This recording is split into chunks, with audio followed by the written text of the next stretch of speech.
Okay. Good evening, everyone, and welcome to the Newton Town Council regular meeting, August 10th, 2026. I apologize for the technical delays, but we're ready to get ready. If you could please join me in the Pledge of Allegiance. Pledge allegiance to the flag of the United States of America, to the republic, which stands one nation under God, indivisible, with liberty and justice. Roll call. Mr. Coos. Here. Mrs. Diglio. Here. Mrs. Lafroy. Here. Mrs. Teets. Here. Mayor Dixon. Here. In accordance with the Open Public Meetings Act, notice of this regular meeting was given to the two newspapers of record and posted on the town's website and the official bulletin board. First up, we have a presentation. We are swearing in Michelle Estremera for Municipal Court Administrator.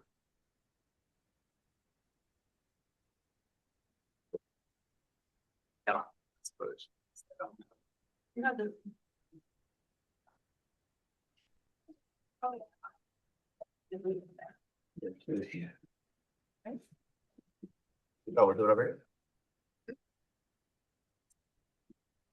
Oh, wait.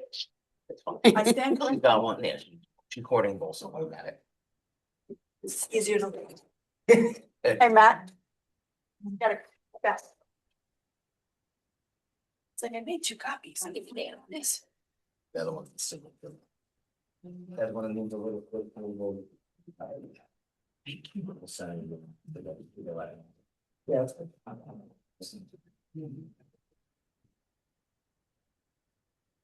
Hey, and you're right.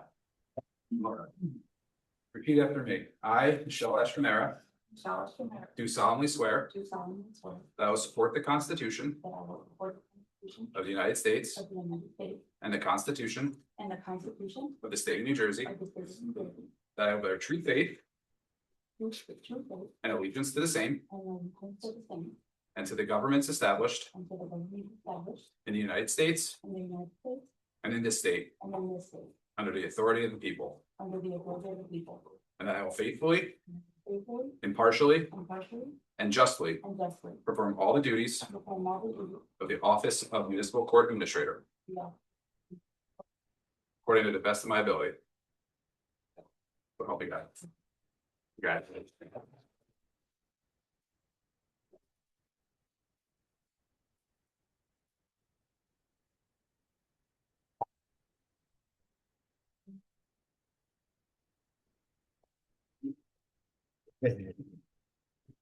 Michelle, do you have a speech prepared? I know you love public speaking, Michelle.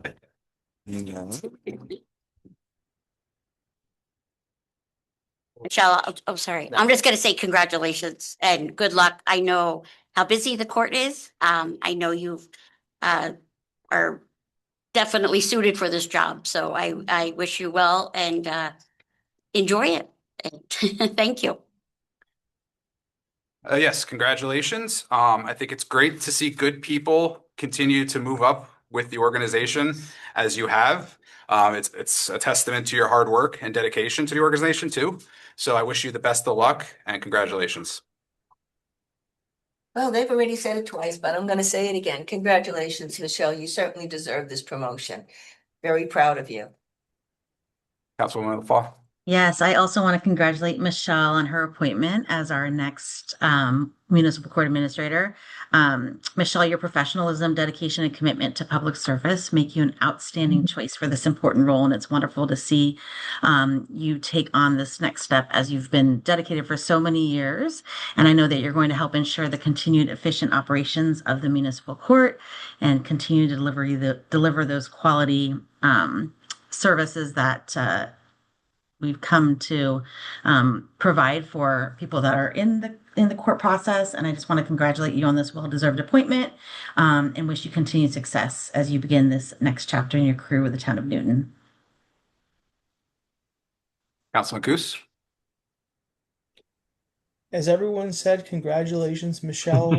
You've been a long-term municipal employee, and it's great to see, both lateral and horizontal movement, and vertical movement within the municipal ranks. So we all know you do a great job. It's a busy court, and keep up the great work. All right, thank you. Moving on, we have the Newton Rotary Club. Good evening, Mr. Mayor. Good evening. Council members, Township Clerk. My name is Charles Grotjahan. I'm the current president of the Newton Rotary Club. And this is past president, Denise Post. We're here tonight to introduce ourselves to you. Newton Rotary Club has been in existence for over 103 years here in Newton. We've been doing charitable work for a long time, and we want to continue doing that work and become more prevalent in the town. So we came today to see if we might be able to do some type of a project in the town of Newton. We have some funds that we'd like to utilize. We're not sure of what would be acceptable or what is needed in the town, so that's why we're here. We gave some thought to some ideas, and we had said, maybe a sign that says, welcome to Newton, from the Newton Rotary, or maybe a park bench, or some type of project that we could do in conjunction with the township. So we'd like to ask for you and the council members to give that some thought and get back to us. Could I give you a practical one? Maybe you could help us with our Wi-Fi. Well,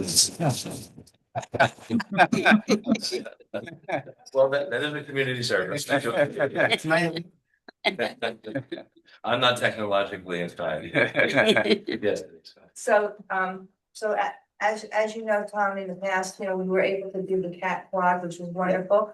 And we do want some visibility, and we do want some partnership, because, as everything, volunteerism is dwindling, and we do a lot. We do raise a lot of money, and we do it locally and globally. So the 19th of this month, we have invited EMS, fire department, and a representative from the police department, because we have a small token to give to each of those. And so, we want to be in connection, and that's why we decided, let's come, let's tell you, and let's see if you can come back with something that we could do as a service, or as a, something that's visible in the community. And so. Well, thank you for coming. Thank you for coming out. I don't know if anybody else has any questions. I just real fast first. I just want to thank you for coming out. We appreciate you coming to us and wanting to come up with a project. We could definitely, as a group, figure something out and get back to you. I believe I'm coming to your meeting in beginning of September. Yes, that's right. So if we could come up with something by then, that'd be great. If any other council member has any questions though, right now, I'll open it up to them. If they want to ask the Rotary any questions. I don't have any questions. I have been to a few of your events and understand your story and background. You guys do wonderful things. And really thank you for taking the time tonight. And we don't often get folks that came in and said, hey, we want to partner with you on something. And so this is exciting. So thank you very much. Thank you. I have attended several of your meetings in the past, and you do wonderful work, and I thank you for that. And I'm looking forward to a partnership with you to come up with some type of a project. So I'm looking forward to that. Thank you. Councilwoman LaFois or Councilman Mayor, Coos? if I may, I want to thank Charles and Denise for being there tonight. The Newton Rotary's been a long time partner of the town of Newton. And certainly, the mission of the Rotary has always been to enhance the community in which you serve. And as Michelle mentioned, we've all been to several of your events where you're able to raise money and funds and awareness. Certainly it's your other focus is to be business minded. So as my colleagues have said, I'm sure we can come up with a project, but I'm wondering if it isn't something around, encouraging business development somehow, and a project that ties into the business district that, something that again aligns with the mission of the Rotary. quality of life is broad, but I'm sure we can think of something. And, Matt, I agree. If we can come up with something before you attend the September meeting, that's great. But Charles, Denise, thank you for being a great partner, not just to the town of Newton and on behalf of Rotary, but beyond Newton's borders. I know that you both are really wonderful representatives of all the good things that are happening in the town of Newton. And once again, coming back this year to offer continued partnership is greatly appreciated. Thank you very much.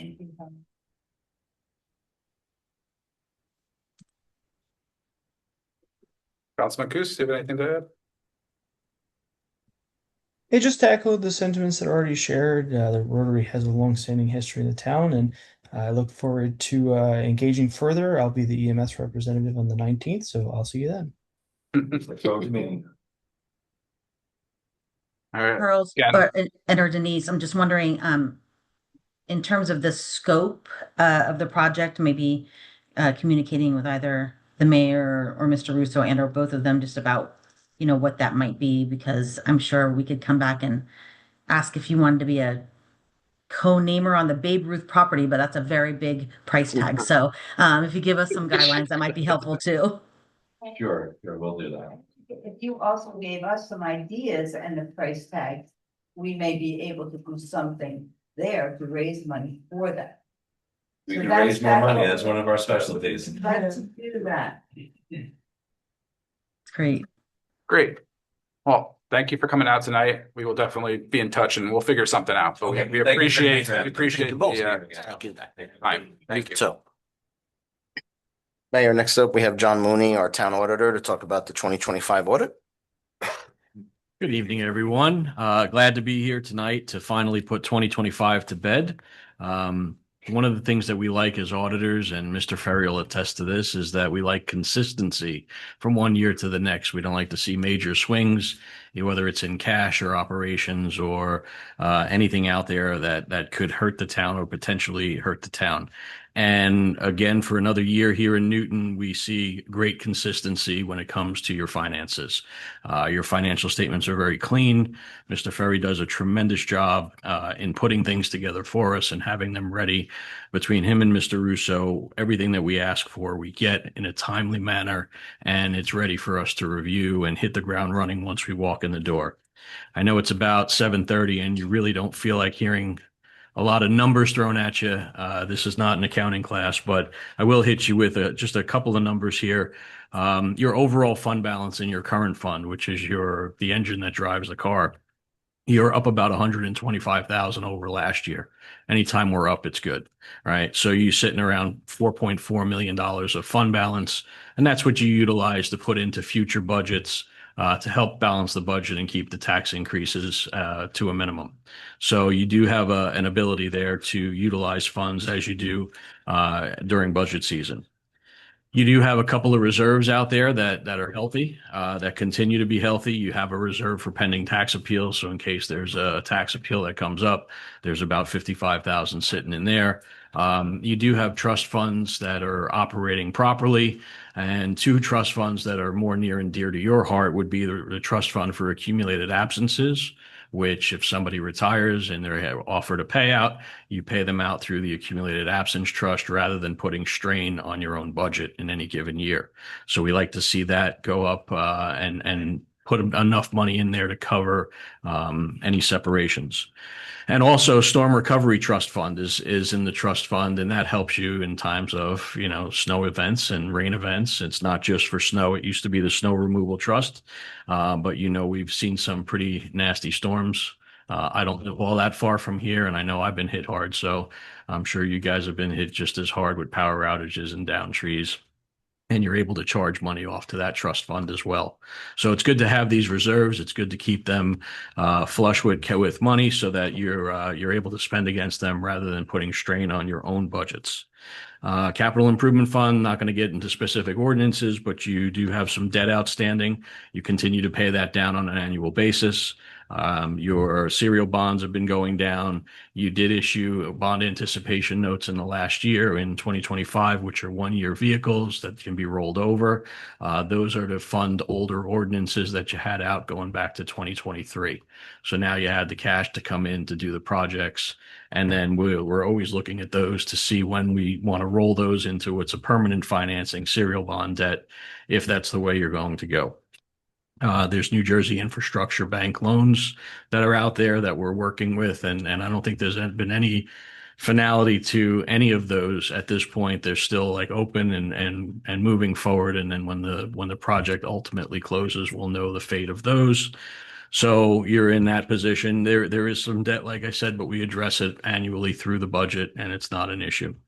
Water and sewer operating, your fund balance there was down a little bit. The only area that I would be concerned with, if any, would be this area, because in this year, the state made us address the entire emergency that we felt it was an emergency, and they made us amend the budget and take it out of the emergency and fund it with fund balance.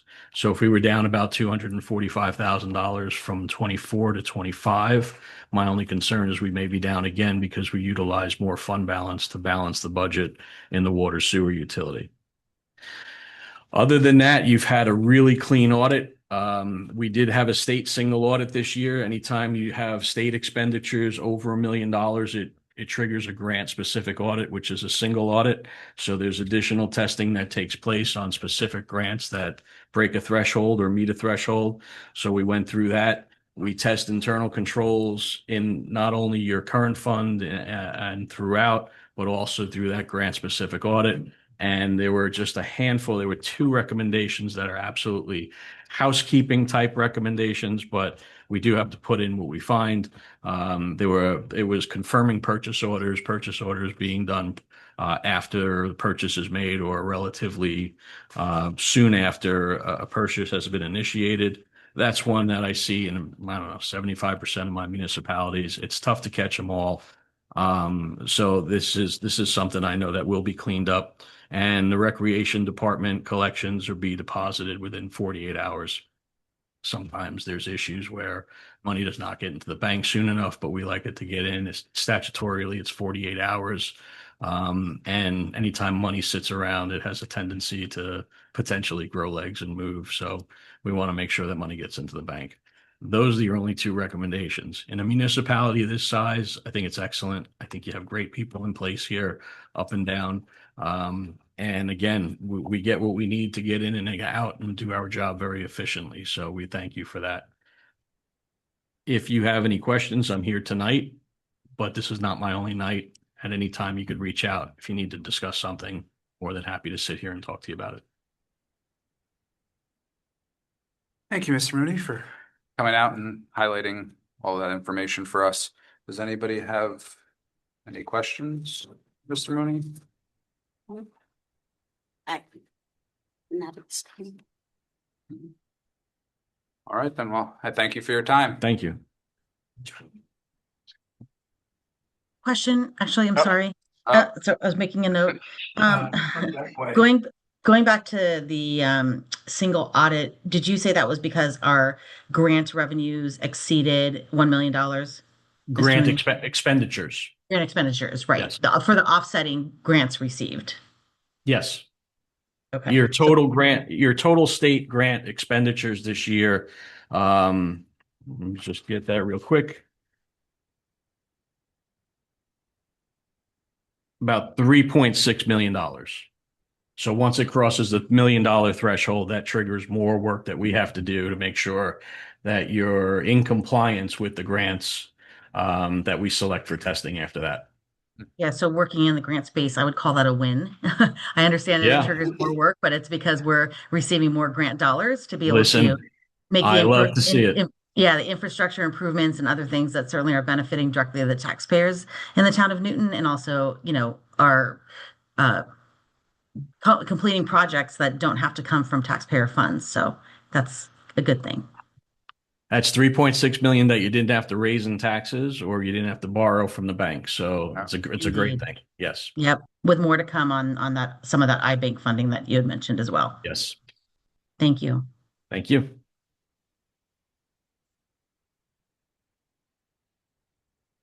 Anyone else? Councilman Coos, do you have anything? No, I think it was well covered. Thank you. Okay, thank you. All Thank you, right. Mr. Mooney. Thank you very much, everybody. Have a great night. Yeah.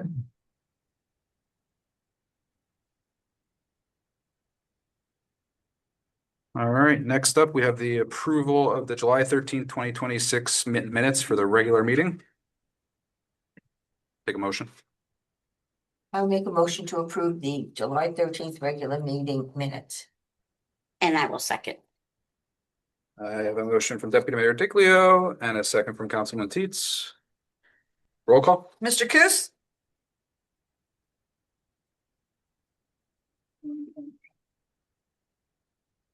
Mr. Coos? Mrs. Diglio? Yes. Mrs. LaFois? Yes. Mrs. Teets? Yes. Mayor Dixon? Yes. One more try for Mr. Coos? That's a yes.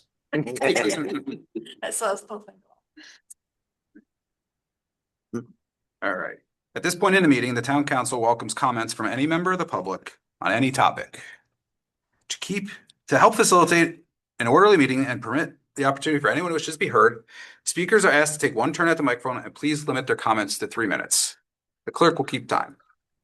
If reading from a prepared statement, please provide a copy and email a copy to the clerk's office after making your comments so it may be properly reflected in the minutes.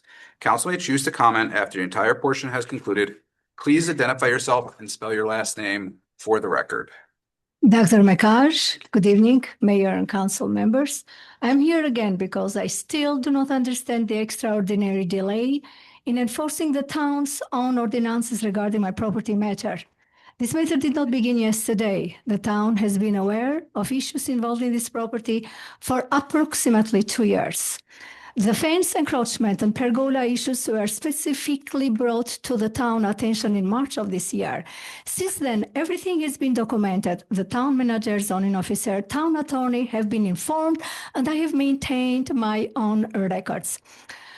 There are 3 structures at issue. 2, the fence and the pergola, have been clearly verified through a professional legal survey as encroaching onto my property.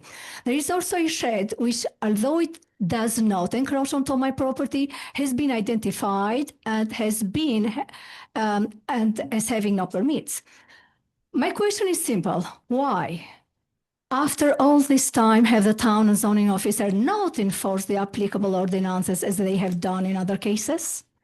When I appeared before you previously, Councilman Coos asked me to provide an example of another case in which the town acted differently.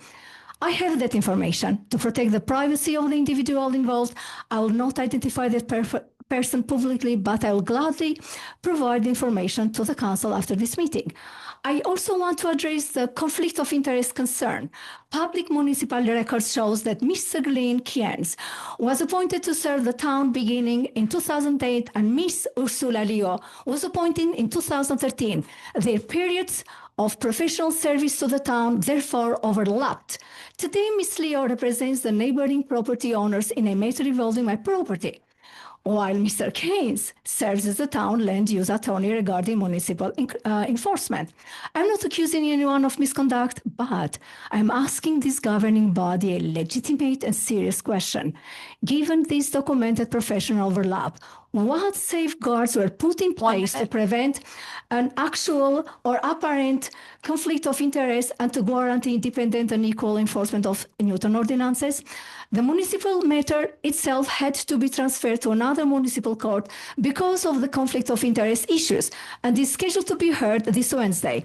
If this matter is still not resolved through that process, while the town continues not to enforce document violation, then I will have no choice but to seriously question whether these conflicts and professional relationship have affected the town's willingness or ability to enforce its ordinances.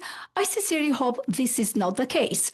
But after approximately 2 years of documented concerns, months since the fence and pergola issues were specifically raised, and repeated appearances before this governing body, we are still investigating is not longer an adequate answer. I'm not asking for special treatment. I'm demanding equal treatment and equal enforcement of the law. I'm therefore asking the mayor and council to investigate the entire chronology, determine who has been responsible for these delays, and explain publicly what has prevented enforcement and when the town intends to act. Thank you.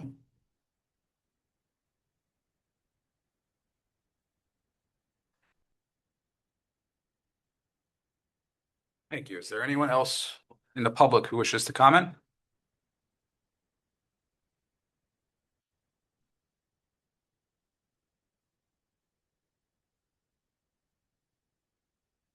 Good evening, Angelo De Palma, DEPALMA, 18 Hillside Avenue. My wife and I recently noticed two flock cameras near the, I believe, on the driveway to the Home Depot. Yeah. Are those cameras on private property? Are they privately controlled and held, or are they part of Newton in some capacity? You get your 3 minutes and then we respond when everyone's done. So, Well, I can't follow up unless I know that. Oh, unless I know that they are part of Newton and not part of just a private surveillance. Okay. My other questions were, how many flock cameras are in Newton? Are you planning more? Who authorized them? Was the public consulted? How much do they cost us? Have you studied the benefits versus the negatives? And I provided a list of those to the council. Do you have any data on this? Do they stop crimes? Do they prevent crimes? Do they have they helped you find stolen cars and et cetera? And finally, I don't want to accuse you of anything, but if you have approved flock cameras, which are basically surveillance cameras, why does the council feel the need to conduct surveillance on people of Newton? Again, the questions are probably inappropriate and probably don't are ridiculous, but unless I knew whether the cameras were part of the town or part of a private surveillance system, really the questions may be moot. I don't know. Thank you. Thank you. Thank you.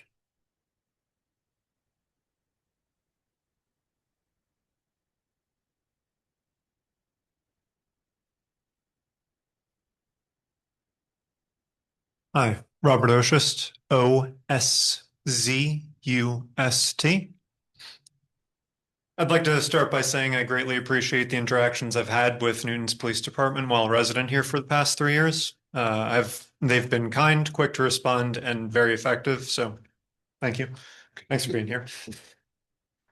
But over the last few weeks, I've noticed the encroachment of privately operated security cameras monitoring public spaces, namely on Newton Sparta Road between Sussex Mill Road and Andover Road.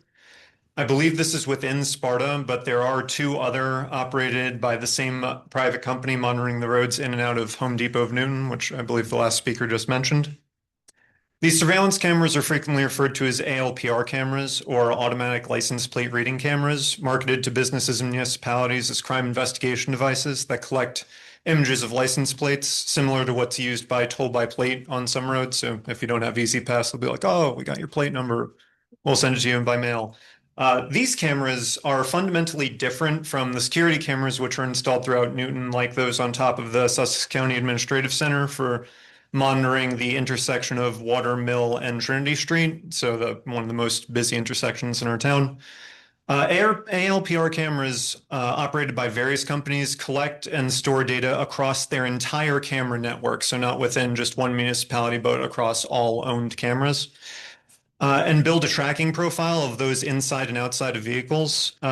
The last few months have seen these cameras used inappropriately to spy on private individuals, both by municipal authorities and disturbingly by the workers at the companies that sell these cameras. My concern is not with private businesses or homes monitoring their own private property for their own safety and evidence in the case of a crime. My concern is that private companies are collecting and selling data-rich profiles of drivers in public spaces, like public roads or parks, without any limitations on how that data is used. Stalking, hyper-targeted marketing, Fourth Amendment violations, and more are all already happening with these systems. This is not a hypothetical, and mayors across the country are hearing backlash from members from the public apolitically for this. Constituents have a right to travel without being tracked, and I feel Newton has an opportunity to show that it cares about its constituency by proactively banning these devices from our town. Namely, Sir Town Manager, I call on you to exercise your power under Chapter 30-10 of the Town Code to adopt a rule for the rule of conduct for the police department to preemptively forbid the use of any monitoring systems in public spaces for which the data is owned or held by a private body, keeping any such data wholly within the jurisdiction of our town, allowing it to be documented as any other public good. This would be a step forward for a town and a blessing for its people. I thank you for your time, and I forfeit the rest.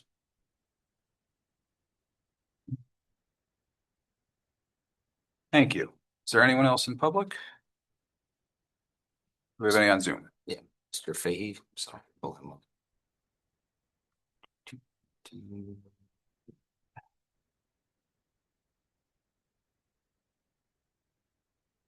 Good evening, Council. Can you hear me? Yes. Yes. All right. Thank you so much. Just real briefly, I just want to thank everyone for the police department, fire department, EMS services, and different businesses that came out from the National Night Out. It was a very well planned out event. My family had a wonderful time. My kids enjoyed, the bouncy houses, interacting with the police in a safe environment.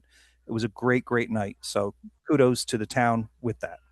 As far as the Newton Rotary, glad to see a group come out and, asking for those types of things. Just my 2 cents for what it's worth.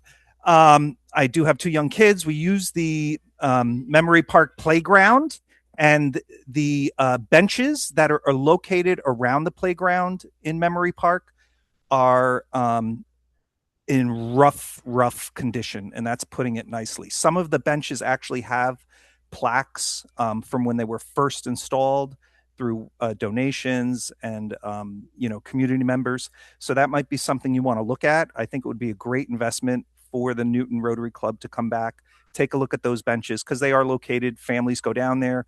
It's a nice shaded spot. People like to sit. The benches are deteriorated. And then one more thing. I spoke about economic development and certain blighted properties around Newton. I just took a ride the other day, passed through, and the Rite Aid area is really, really blighted. The weeds are, no joke, over 4 feet tall all around the building, in the parking lot.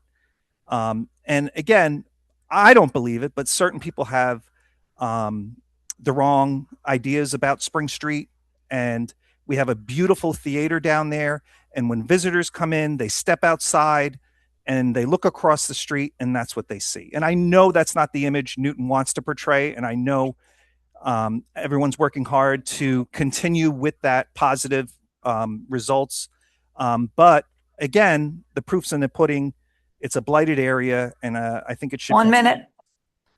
I think it should be addressed, especially the weeds. And then finally, one minor thing, not a big deal, but if some of the minutes and agendas could be updated on the town website. Rec Commission, October 2025 is the latest agenda. Shade Tree Commission, January 2023, latest agenda. And Economic Development, 7/12/2022 is the latest agenda listed. So again, minor things. I know everyone's trying to work hard, but I just wanted to point that out as well. I hope you all have a good evening. Thank you.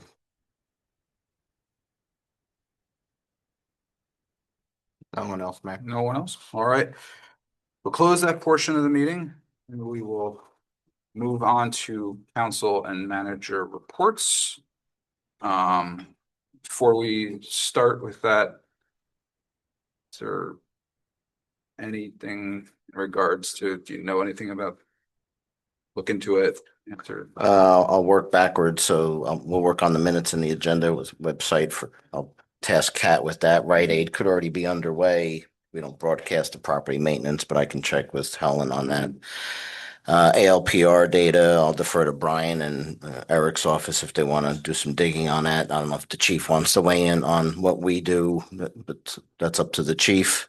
And I'll mention, I'll keep in mind the Memory Park benches for the Rotary donation. Ludmilla, I'm not going to mention anything about a court matter, so that's, we don't get involved in that, so, but that's it. And then I'll do the proclamation with you after. Yeah, great. All right, Councilman Coos.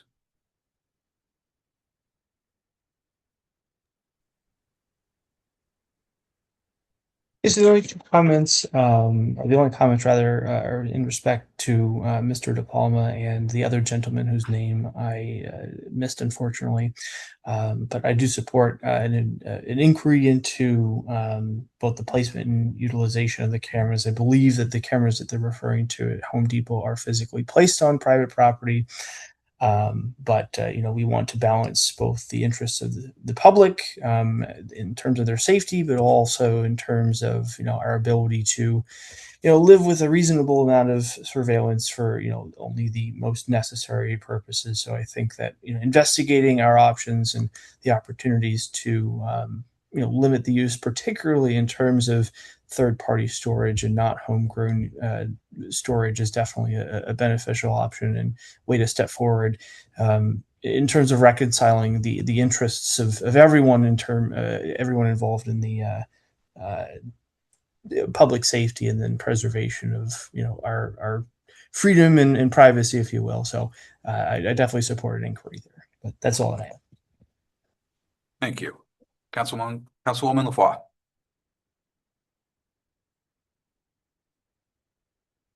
Just gotta unmute. You're unmuted. Oh, you're muted. You need to unmute. I apologize for that. So a couple of announcements and updates. It was great to attend the final game of the World Cup festivities at Memory Park on July 19th. Thank you to all of those who attended. It was fun. People wore jerseys. Kids were kicking the soccer balls around. It was another wonderful town event, a beautiful day. And I just want to thank everybody who organized that, all the volunteers, town employees who were there. Our first responders were all there, and it was a really well-run event. So thank you for hosting that this summer. I just want to thank Miss Newton also for wonderfully representing the town of Newton up at the New Jersey State Fair and Sussex County Farm and Horse Show last week, and she's been attending many of our summer events. So thanks, Riley. On August 8th, we had our second concert under the stars. Thanks to Michelle for getting that rain out of the way. We had over 400 people attend on Saturday night, which was wonderful. A great evening out there. Listening to a tribute band from Journey. Thank you to Kimberly, DPW, the First Aid Squad, Fire Department, Police Department, and everyone who attended and were dancing out there with their families, enjoying picnic dinners, and having a great evening. Again, thanks to Sussex County Community College for hosting that event. Several of us attended the ribbon cutting ceremony for Vinyl Chapter on Spring Street. That was on August 7th. So our little record store there has been spinning vinyls for over 10 and a half years. And the former owner opened that location as a retirement project. He wanted something else to do, and is at the point where he's turning over to the next generation of music lovers. And I know that the family and the owner is super excited, and it was nice to go out and welcome them officially to the town. So thank you to everyone who attended. Go check them out. Nice also to attend the Town of Newton Sussex Miners game on August 6th. Thank you to everyone who organized that and attended. I think that's a great team building event. Lots of Newton employees and families were there. I want to thank Tom Ferry for your continued hard work on the audit. I know that's no small feat. The continued, team work that your team does to make sure that we have all the wonderful accolades that John shared tonight. keeping track of all the things. So thank you for your hard work on that. And I just wanted to mention that for those that are patrons of the recycling center, may recognize that we were shut down for about a week, but just wanted to thank everybody's patience for the work that's going on up at the recycling center. Spoke to Deb this afternoon, and some really amazing improvements are going to continue to happen over the next couple of months. I know the new temporary road is in. The concrete pads are soon to be laid for the new containers. Through a grant, we're going to be getting some new wheeled recycling cans for the residents in town. There's going to be a grand reopening, I think, at some point. Deb also mentioned that one day a month from April to October, I believe there's going to be some days where the recycling center will be accepting grass, leaves, and brush. So just a lot of great things happening at the recycling center, and just wanted to thank all of our residents for their continued patience, but know that it's going to be well worth the little inconvenience that might be happening right now with the work that's being done up there. And then just all of the different things that the recycling center will be taking, which will be great for our residents and certainly the environment. And I'm sorry that I couldn't be there in person with you tonight. I think that is all I have. Thank you. Councilwoman Teets? So if you could tell, I was making notes during Helen's, when Helen was speaking, because I have a lot of the same events, so I tried to cross off the ones, but concur with all of Helen's comments. I'll add that National Night Out, it was hot and humid, but I think everyone had fun. There was a good band, lots of great giveaways. I think National Night Out keeps growing over the past few years, so thank you to Detective Bellis and Chief Finkel and everyone that's been involved with National Night Out. Can't wait to see what you come up with next year. And today, some of us attended the ribbon cutting for Pickle Tie, which is located at 51 Ryerson Avenue, right across from the high school.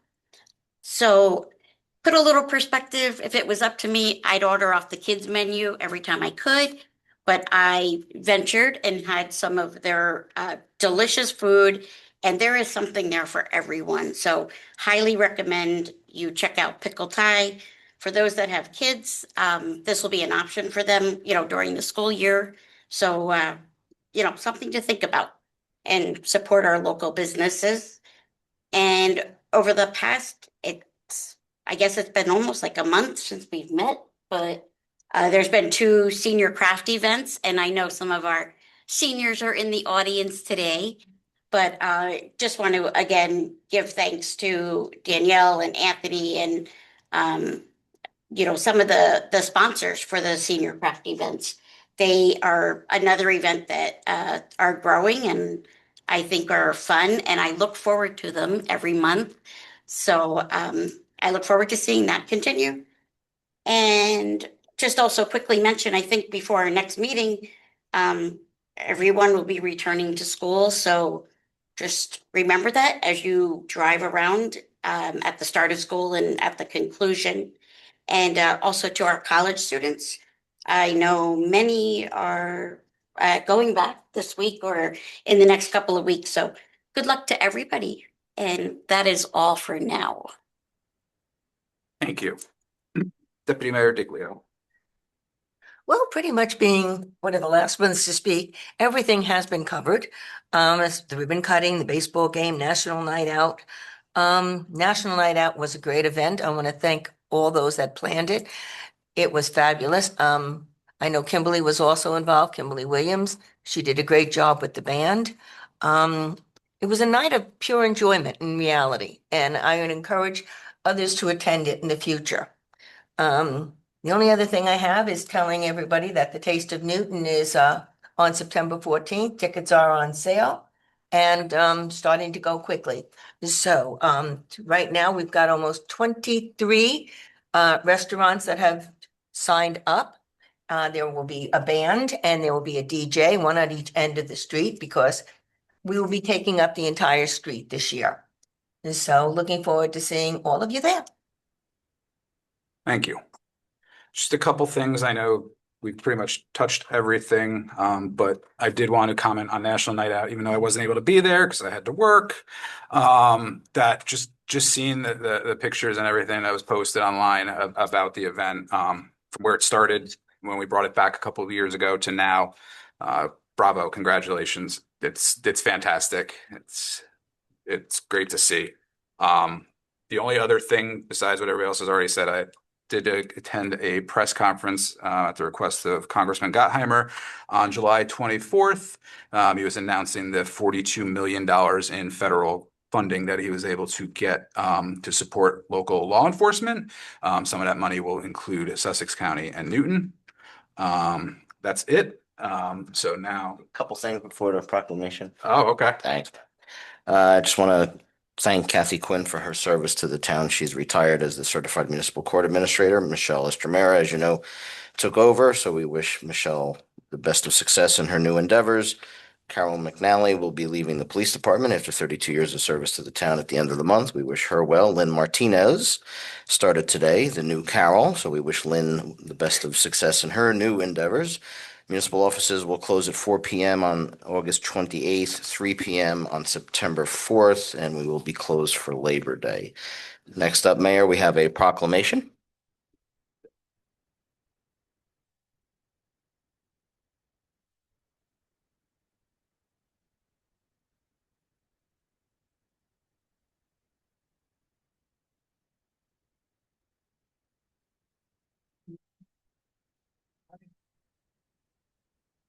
So we have a proclamation for Karen Crossley, who is the 2026 Newton Senior Citizen of the Year.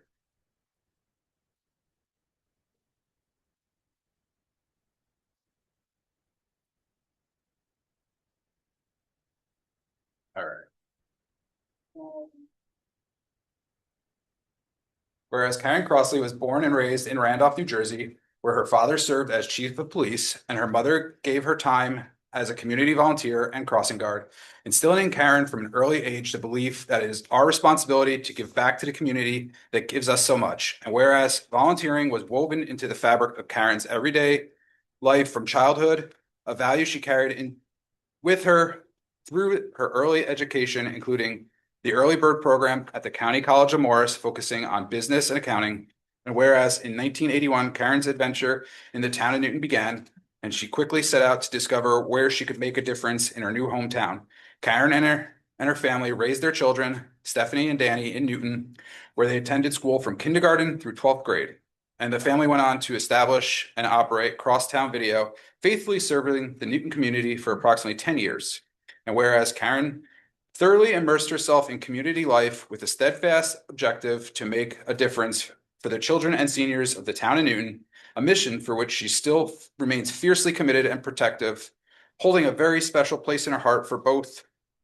Over the course of more than 4 decades, Karen has generously devoted her time and talents to the Newton community, serving as an administrator for the Interfaith Program, a member of the Child Placement Review Board, a soccer coach, a softball coach, a recreation cheer coach for 15 years, and a competition cheer coach for 20 years, leading her team to a national championship in 2016 and earning a town proclamation in recognition of the achievement. She has further served as a PTA member, a board member, an officer of the New Jersey Athletic League for 20 years, chair of the Recreation Commission for 8 years, vice chair of the HUD Commission for 5 years, a member of the HUD Building and Grounds Committee, a member of the Liberty Towers Resident Advisory Committee for 5 years, a volunteer facilitating tax ID paperwork for animal control, and was honored with the Greater Newton Chamber of Commerce's Don Meng Volunteer of the Year Award in 2023. And whereas Karen Crossley has often said that there are places that you live, but Newton is a great place that becomes part of you, place that makes your place you make home. and that she loves the small town spirit and sense of community found in Newton, where residents are not merely neighbors, but family.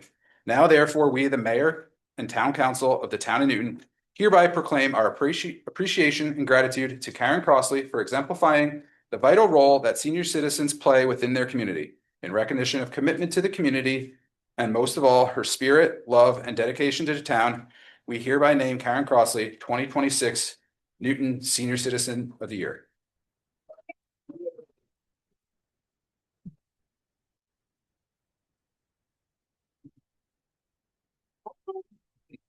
They made the plaque. Thank you all so much. Ms. Russo. I said there was a mistake. You're far too young. Absolutely. They love it. Ms. Dixon, town council, my rep committee members, my head committee members, my seniors who I love. Thank you all so very much. I'm very humbled. I'm in amazing company with this. There are so many seniors and so many volunteers in this town. So to be chosen for this is just an honor. It's my hope that someday everybody will follow suit, volunteer, get involved, because Newton's a great town. And we need people to move it forward, but still keep the integrity and the history of the town. That's where our seniors come in. So thank you all so much for this honor. Truly appreciate it. Again, very humbled, very honored, and thank the community for allowing me, and the town and the managers and mayors and council to allow me to continue to volunteer, and I'll be here as long as you want. Thank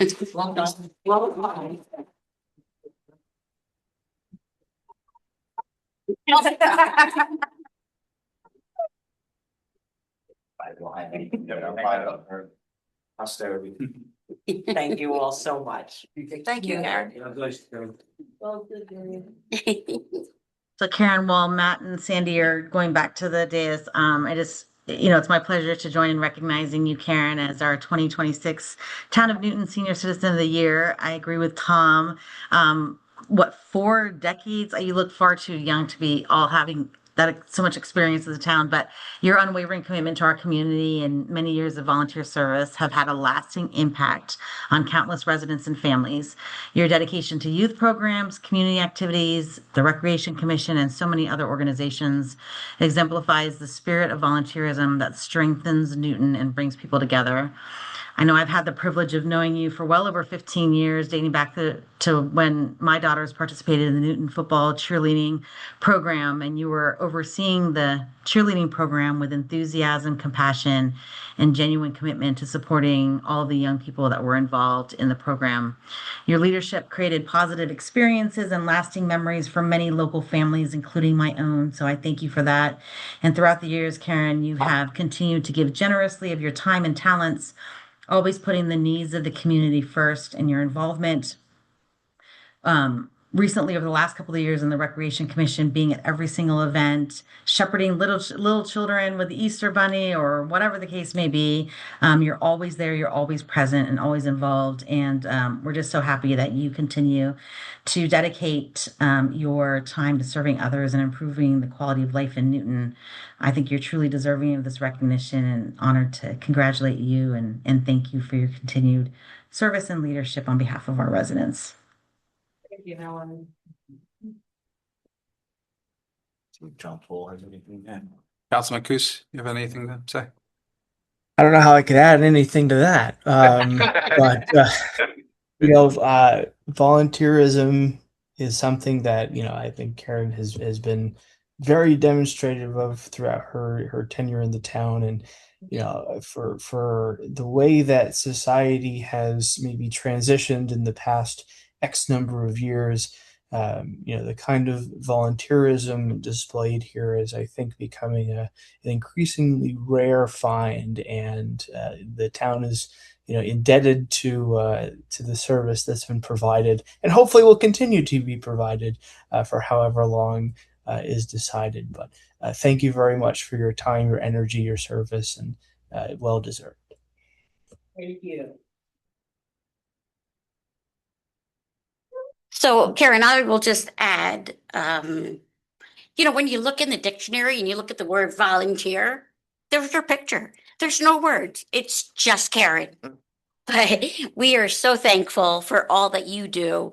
There isn't an event that I go to that I don't see you, whether I'm, walking down the street at a parade and I run into you and your family, or like Helen mentioned, the Easter egg hunt, the holiday parade, the holiday shows that we do and everything. You are always a part of it. And if you aren't there, I have to ask somebody, what's wrong? Where's Karen?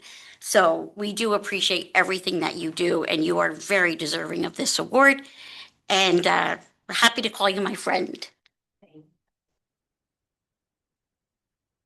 Mayor DeGlue. Karen, you and I have been friends for so long, and we have worked together for so long on so many different things. It's hard to add to what they've already said, other than I totally enjoy our friendship, and I know we're working together again as volunteers together. And I'm looking forward to seeing you tomorrow night. Well, going last, hard to kind of, besides echoing what everybody said. I could go back to when Olivia was doing cheer and your dedication then. And then just, my entire time since I've been on the council, you've just been a stalwart, and anytime we need anything, we need somebody to step up. You are always somebody that we know will not only step up and be willing to do it, but will deliver. So we appreciate all your time and effort and sacrifice that you've given to this town. It's a debt that we really can't pay back, but congratulations. Mayor, one thing, maybe we could do some photos if we take a TV timeout with the three of you and Yeah. Karen in the lobby. But before we do that, for the public's edification, Lee Corbin, Sadie Ham, Carlton Sprague, Mary Quinn, Dewey Budd, Angela Catalano, John Frank, Jack Flager, Thea Onhock, Joe Russian, Rosalie Monaco, Harry Kaplan, Pam Fletcher, and Karen Crossley. Great group of people that have worked very hard to volunteer their time in a variety of fashions for the community. So on behalf of all the employees and volunteers and the residents of the town, as the town manager, I'm very proud to have put your name forth for this honor. We very much appreciate all that you do. And I have to say, not only are you a wonderful senior citizen, but you're a better human being. So thank you for all that you do for the town. Mayor, with that, we'll pause and do some photos. Thank you. Thanks.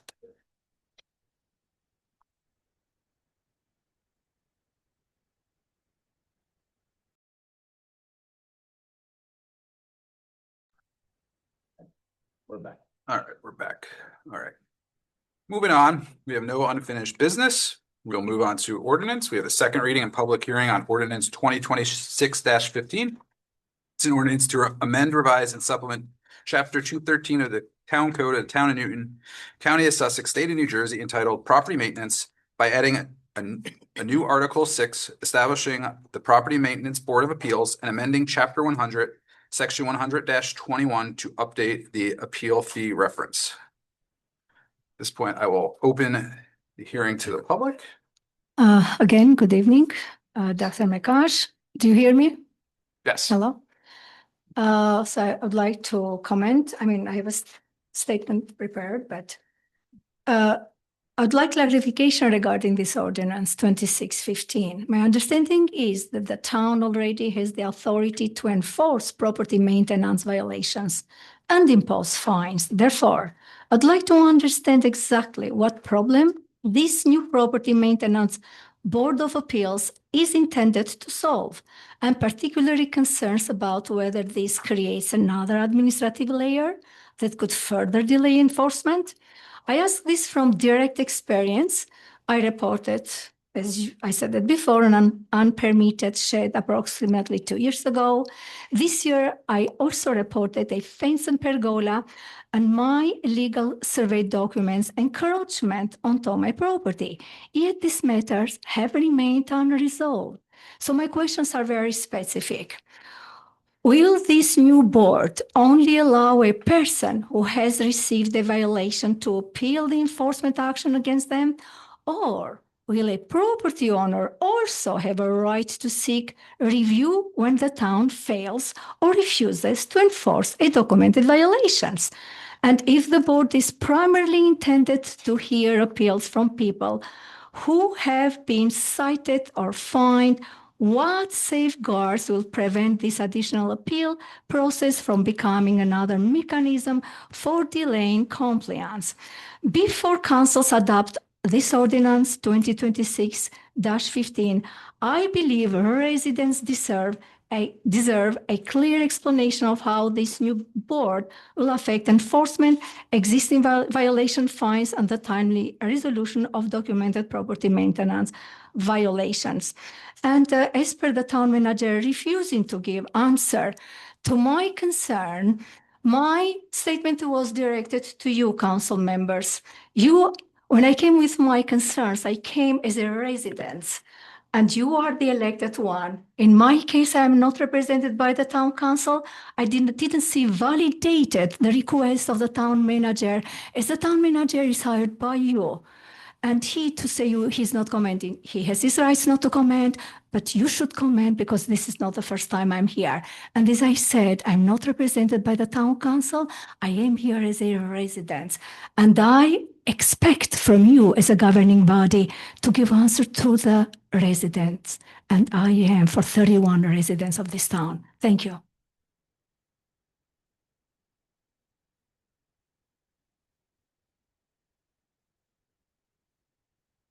No, enough, man. All right, seeing no further comments, we will close that portion, the hearing to the public. Before we act, I will just make the comment that this is just cleaning up. We have a resolution that was passed in 2016. We have the town code. We're just making it so that everything lines up with the town code. This is not creating a new property board of appeals. It already exists. This is just cleaning up the language so that it matches for what's already existing and the town code. With that being said, I will take a motion to act on ordinance. I'll make a motion to act on the ordinance 2026-15. I will second. I have a motion from Deputy Mayor Diglio and a second from Councilman Teets. Roll call. Mr. Prior Coos, to a vote, I do have discussion. Oh, I'm sorry. My Go only ahead. comment, maybe suggestion for amendment, in looking at every other board and commission that we have, the appointing authority is held within the council. We interview, we appoint. This is a unique board in which the manager is named as the appointing authority. Just wanted the general counsel's take on whether or not this board is unique enough to warrant the difference, or if we're looking, kind of prospectively, is this something we want to adjust?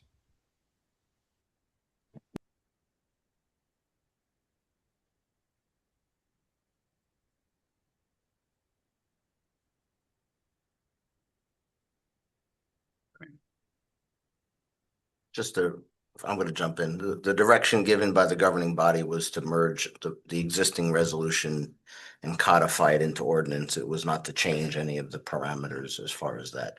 Obviously, that's up to the council, but if that was the case, we would have introduced it differently if that's what the majority had wanted, but that's not the direction that was given to this office. Correct. And I think that the Property Maintenance Board of Appeals is a board that doesn't meet as often as some of our other boards and commissions. So I don't know. I don't think that it necessarily makes the most practicality for us to be making a decision to have somebody come in and interview for a position that over the course of their term, they might not necessarily hear an appeal. I think it'd be easier for the manager to, as needed, kind of set up that board as it has been done for the entire time that we've had the board. I don't know if So anybody if else has any thoughts. if that is the case, then we would need to redefine the membership because the members that are appointed to the board are appointed for multiple years at a time.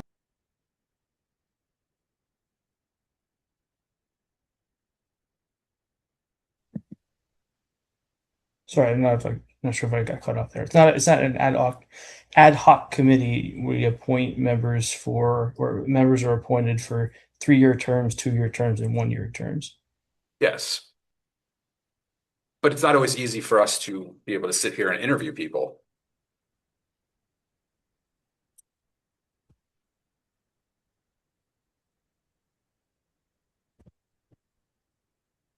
Why are we changing something that's kind of already been in practice?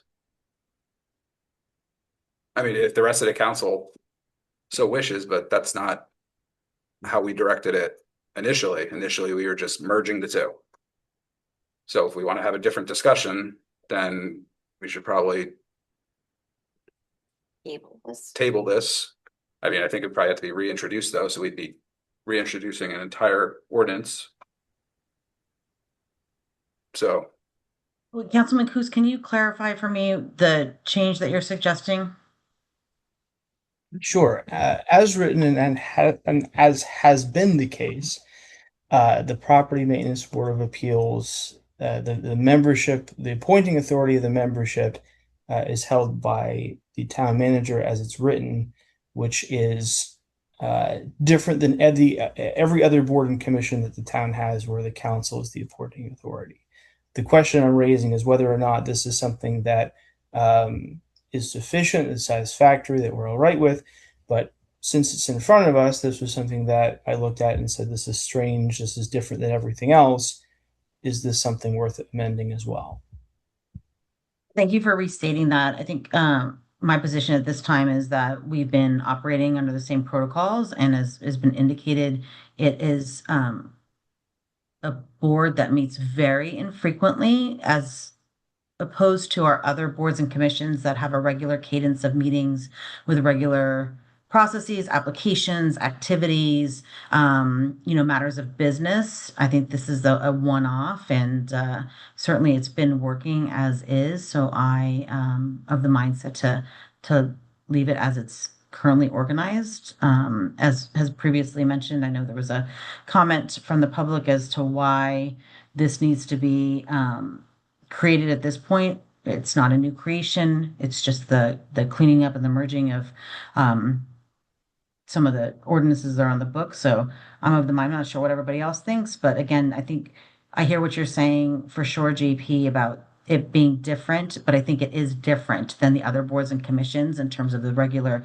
course of business and the cadence of the meetings and activities that those boards and commissions are responsible for. So I would say to leave it as is. So one of the similarities that I could identify is with the Utility Advisory Board, although the Utility Advisory Board may have other duties in as well. One of the roles of that body is to hear appeals for water bills, sewer bills of residents of the town, which are then heard by individuals that the elected body has appointed. If residents in the town are going to be bringing appeals for property maintenance issues, my perspective is that if we're bringing a water bill appeal to members of a body that are appointed by the governing body that I elected, why should I not also be bringing appeals for property maintenance issues to a board that has been appointed by the governing body that I elected as a resident? I don't know that volume is necessarily the right differentiator here, because while we're looking at this in terms of a precedent, sure, there hasn't been a lot of property maintenance violations, but maybe there will be. There could be. And if if the body does during a period of time meet more frequently, are we going to evaluate the frequency of board meetings? If the Historical Preservation Commission doesn't meet terribly frequently, there have been multiple meetings that have been canceled. I don't think that necessarily warrants us to look at that and say maybe we should adjust the appointing authority of that body. I think it's the duties that are there. And as a resident looking at this, why am I appealing to a body that was appointed by the council on this sake? but appealing to a body that wasn't appointed by the council in this other sake. And in that sense, I think it keeps things consistent. Valid point. I'm not sure what others think.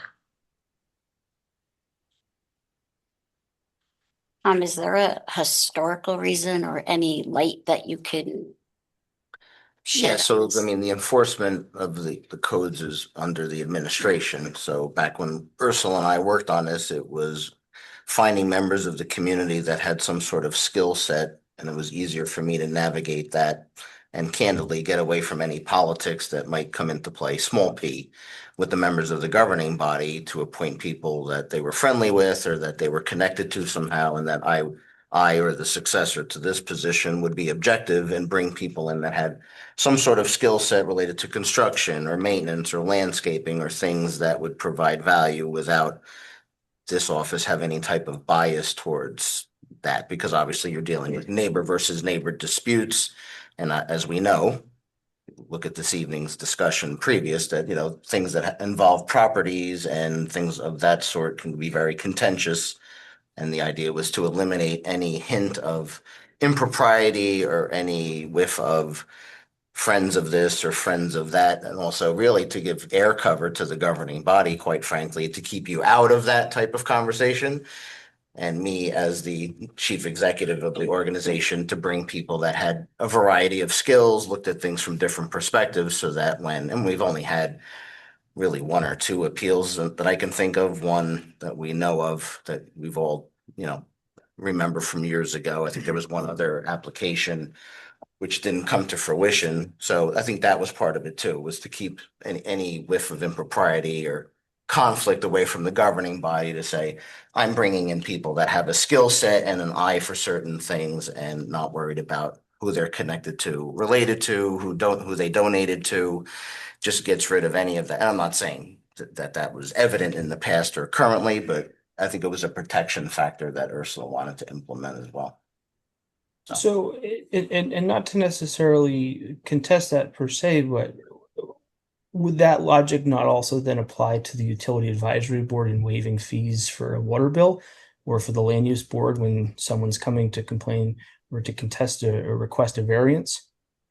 Because I think the issue with the utility board is that somebody has an issue with a meter, or they have something that went on in their home that causes them to have a different type of bill, or there's a billing error is different than somebody that has an issue related to their landscaping, the safety of their building, the barn in the back that needs to be taken down. It's up to the council whether to weigh those to be comparable.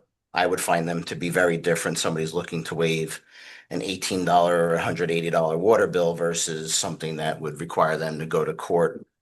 I don't think it's the same, right? Because property maintenance, if you get summons, you're going to court, dealing with the judge, penalties, fees. It's very different than I couldn't pay my water bill, or I think I have a leak. I don't think that's the same.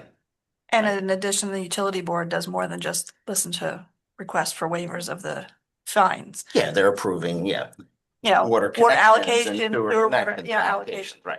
I'll with also new development. mention that with respect to land use boards, that is statutory, the way they're appointed. So that's a matter of statute. You have to follow the statute under the municipal land use law. So that's why the land use boards are appointed the way they are.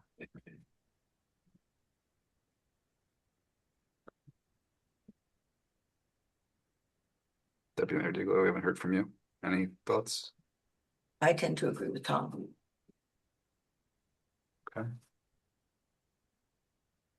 We haven't had any issues with the way it's been done, and we've only had, like you said, 1 to 2 situations.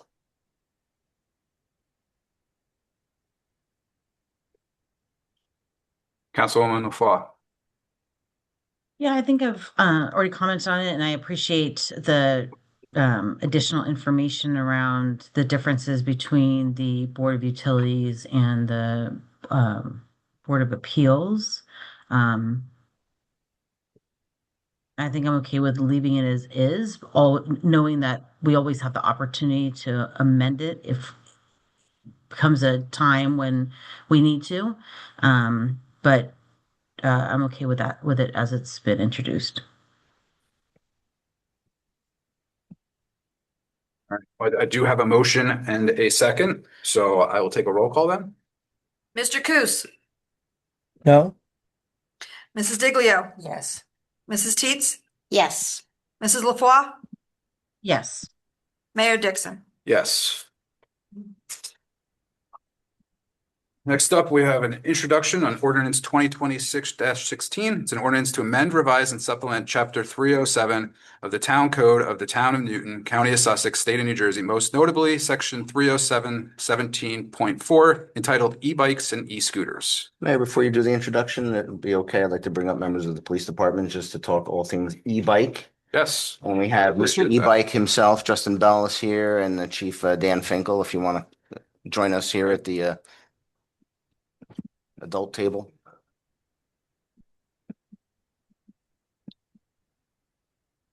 Well, they're coming up. I just, Mayor, if you don't mind, I know we had requested also to take a look at our ordinance to make sure that we weren't, that we were consistent with the changes in the state laws that just went into effect, changes that were made in January that went into effect in July. So I appreciate Tom and the team's work on making those updates as well. Thank you too. Good evening. Thank you. Good evening.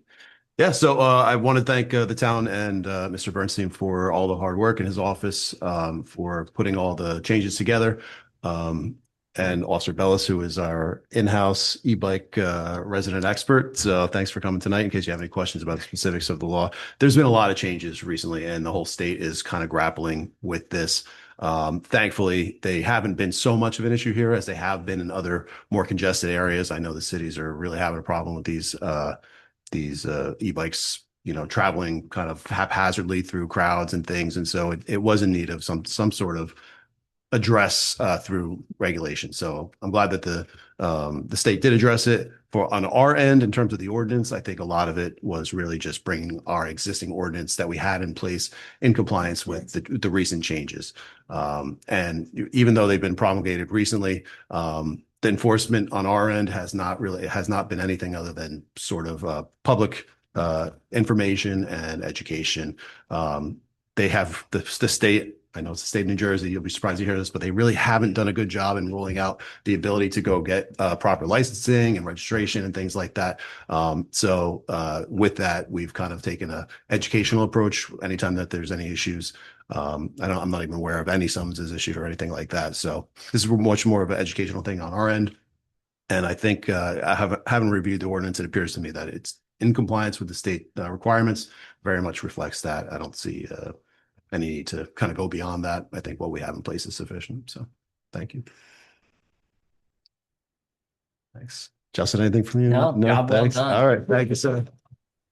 Steve, if I may ask a question, any concerns from the police department or from you in terms of battery storage? That was a question that was asked.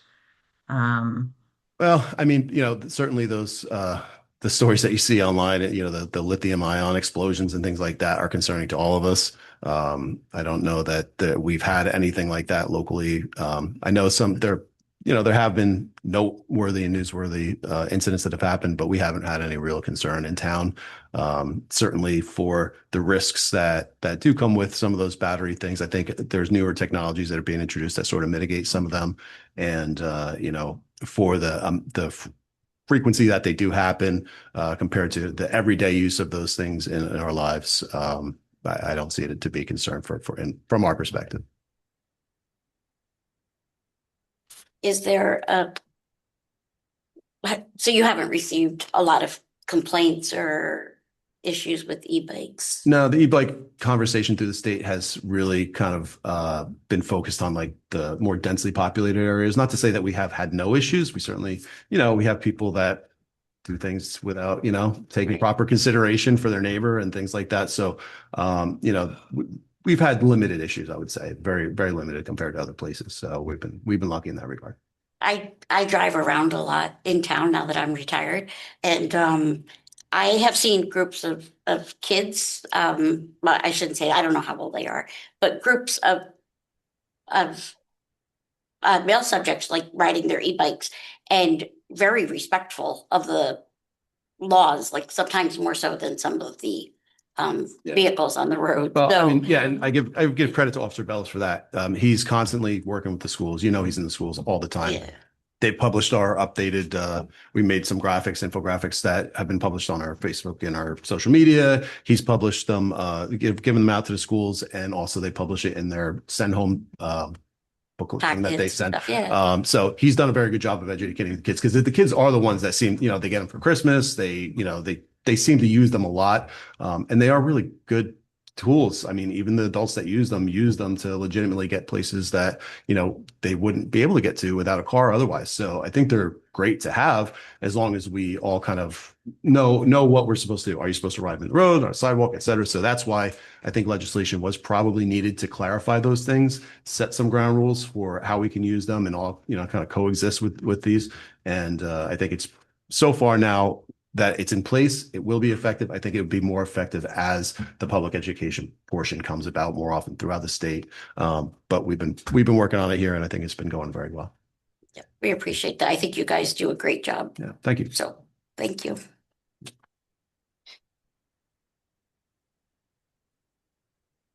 All right, if no one else has any questions or comments for the chief or Officer Bellis? Thanks. Dan, you stick around. Yes, sir.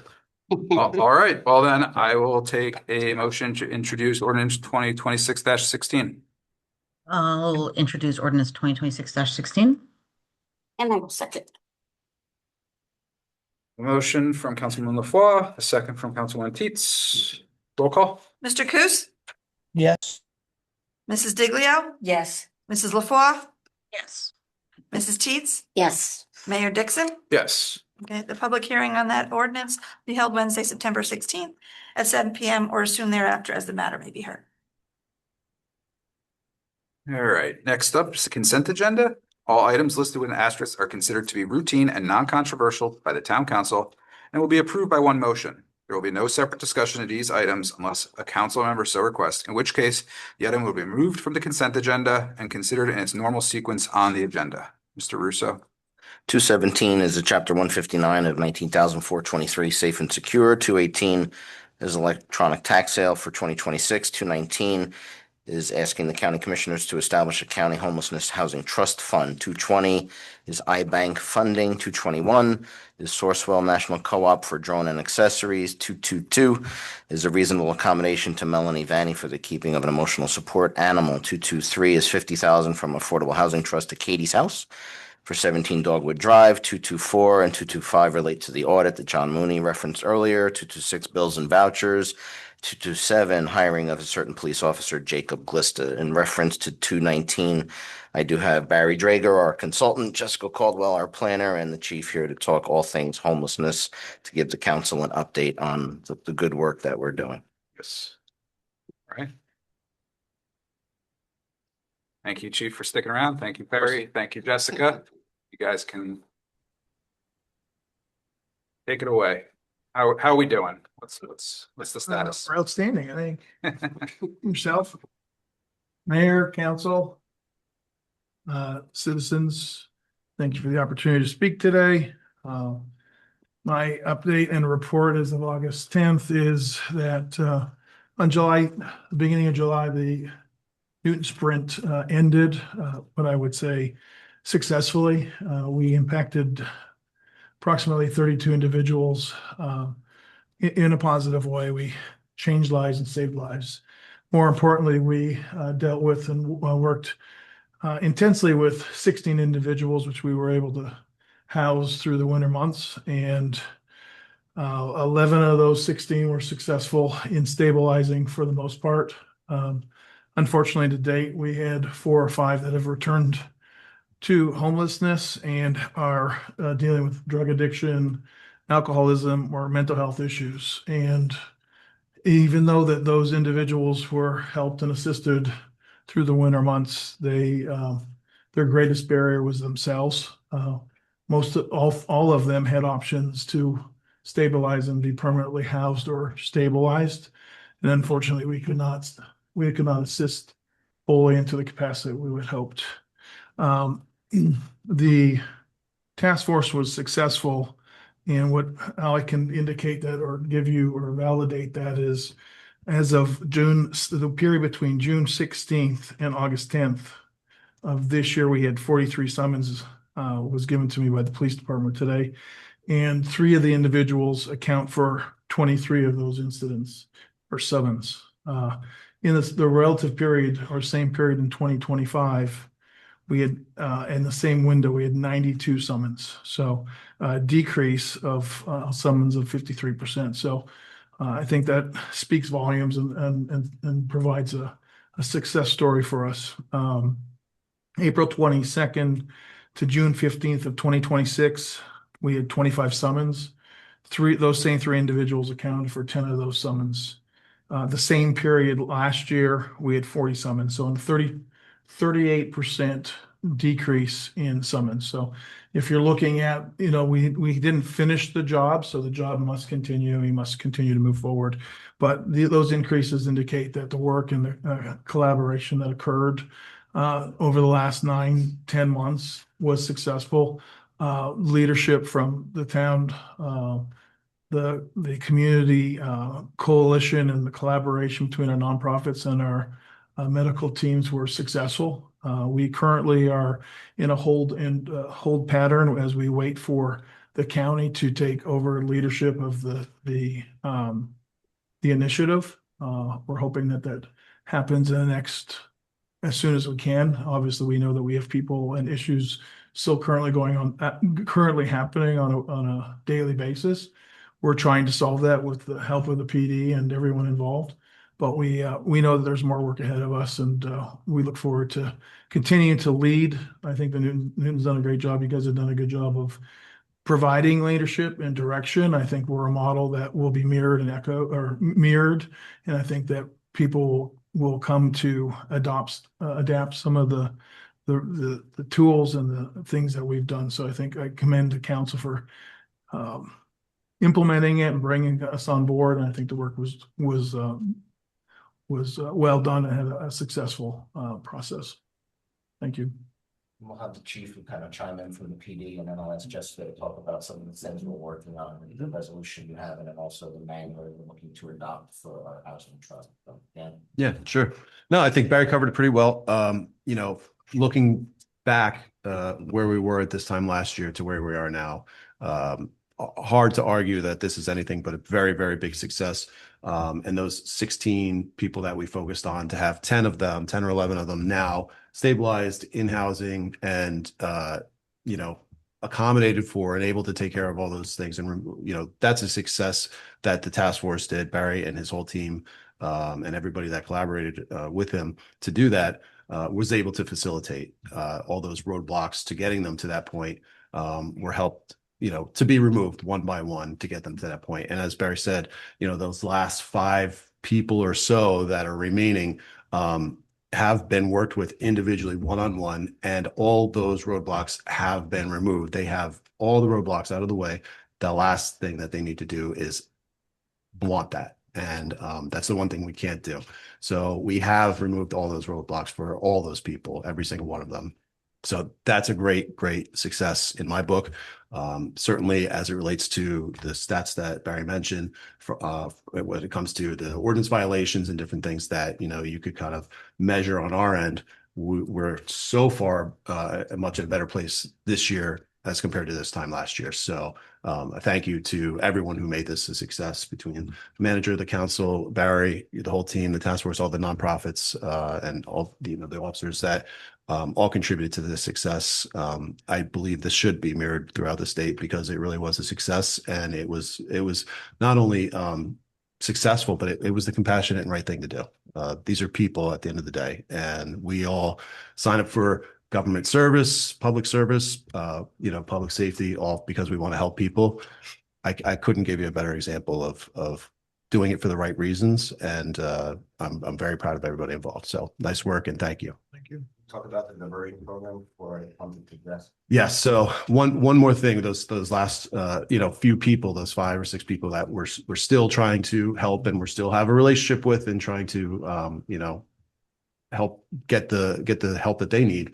One other thing, especially when it comes to these violations that are continue to occur in public, there is something that we're working on with the courts, and I think it may have been addressed with the council before, but we're looking at a very successful program that has been implemented in a few other parts of the state, including Newark, and been very successful with this sort of scenario where you have people that aren't criminals, they're not really bad people, but they're committing offenses and low-level crimes because of the nature of their situation and also some co-occurring like mental health issues, substance abuse issues, and things like that. And when those more minor violations do occur, rather than just tacking on fines, et cetera, they are given an option to divert into a program where, in lieu of prosecution for those 15 summonses that they have, they are able to enter into a diversion program, which involves mental health treatment and different things. Maybe Barry, you could touch on a little bit of what your conversations have been with Michelle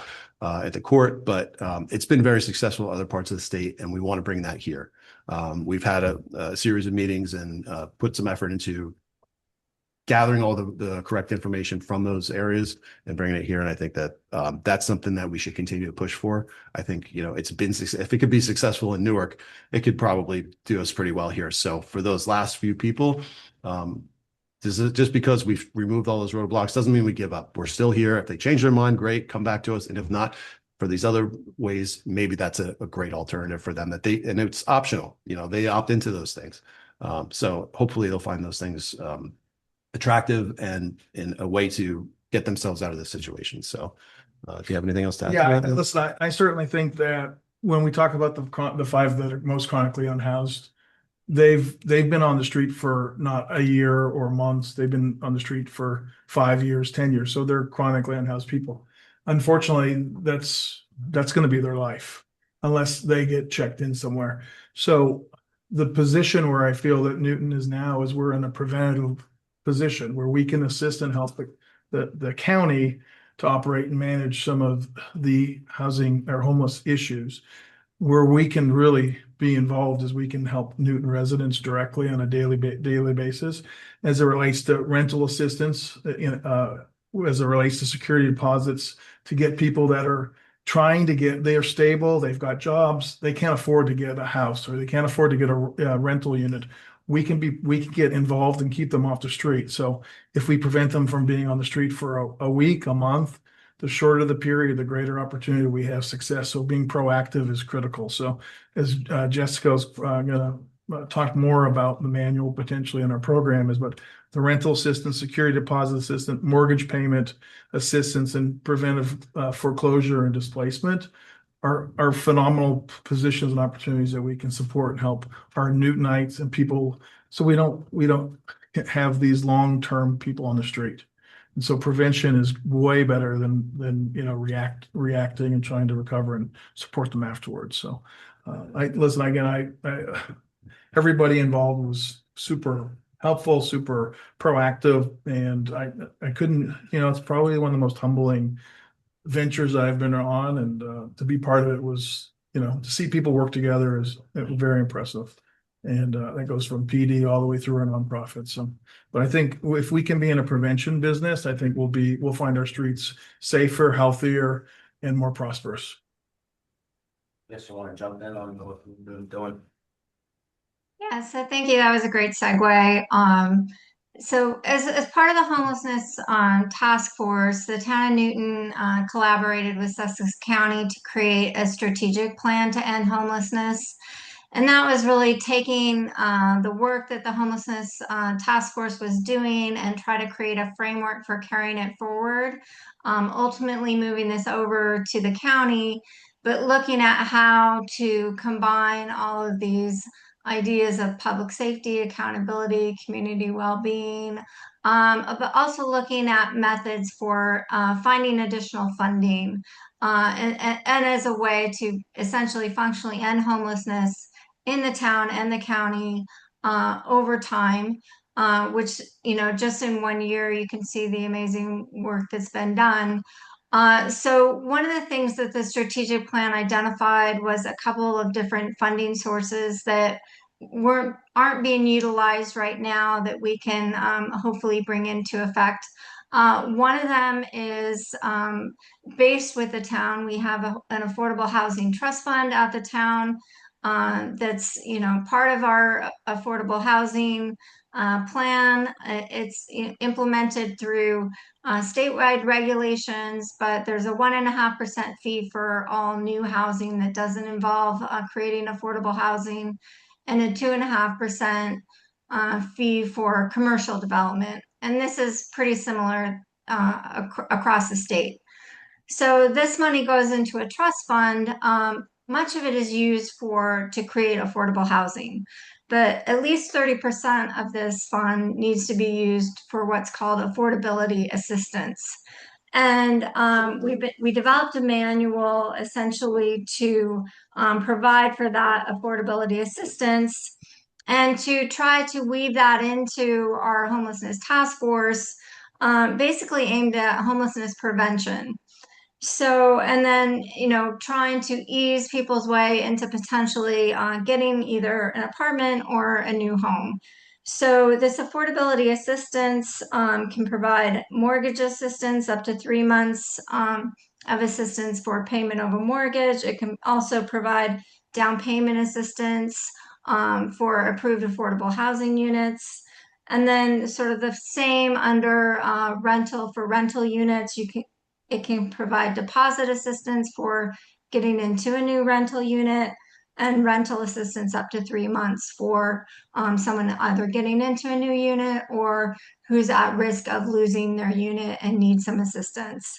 So the manual that we created outlines how that fund can be used and intertwines it with the homeless task force in that ability to either get someone into a unit quickly using this funding if needed, or to identify people who are at risk of losing their home or their apartment and providing some assistance in that manner.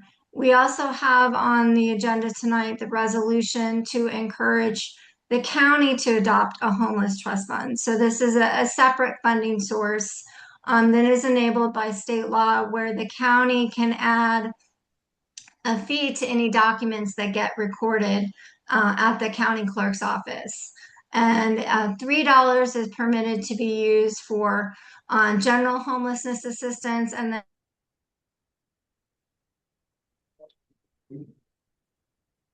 to help with.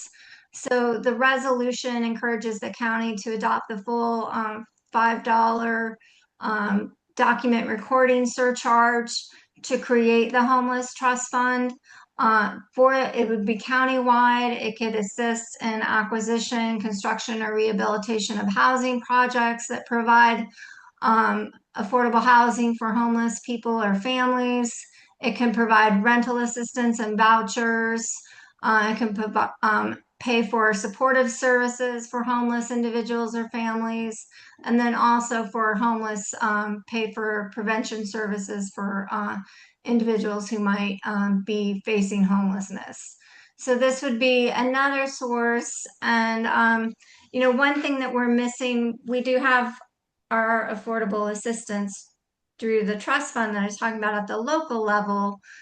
This would augment that and obviously provide more funding.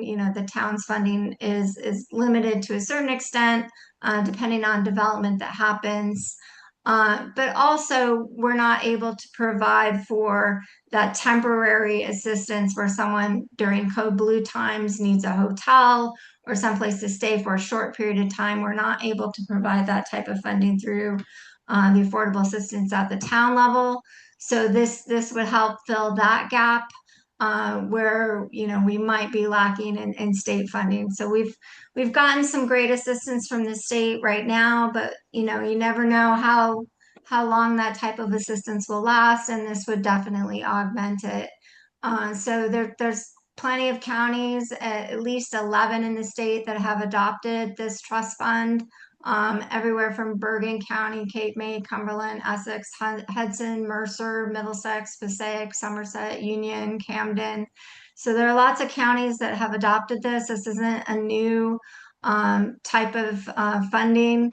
So, this resolution is just offering assistance from the town, collaboration, and then just requesting that the county commissioners consider this and implement this to help with the transition even for the homelessness task force to the county. So that's all I have on my part tonight. And just great job to everyone on this project. It's really been amazing to see what can be done when we all work together. So thank you. Thanks, Jess. So Mayor, on the agenda, we have the resolution encouraging the county. Alan Henderson is on. I spoke to Alan today, so he knows that we were looking to act on this evening. So, it's a multi-pronged approach. We have the county commissioners hopefully willing to establish the homelessness housing trust. Jessica got cut off, but it's the $5 surcharge, 3 for housing, and 2 really could be used towards the Code Blue efforts.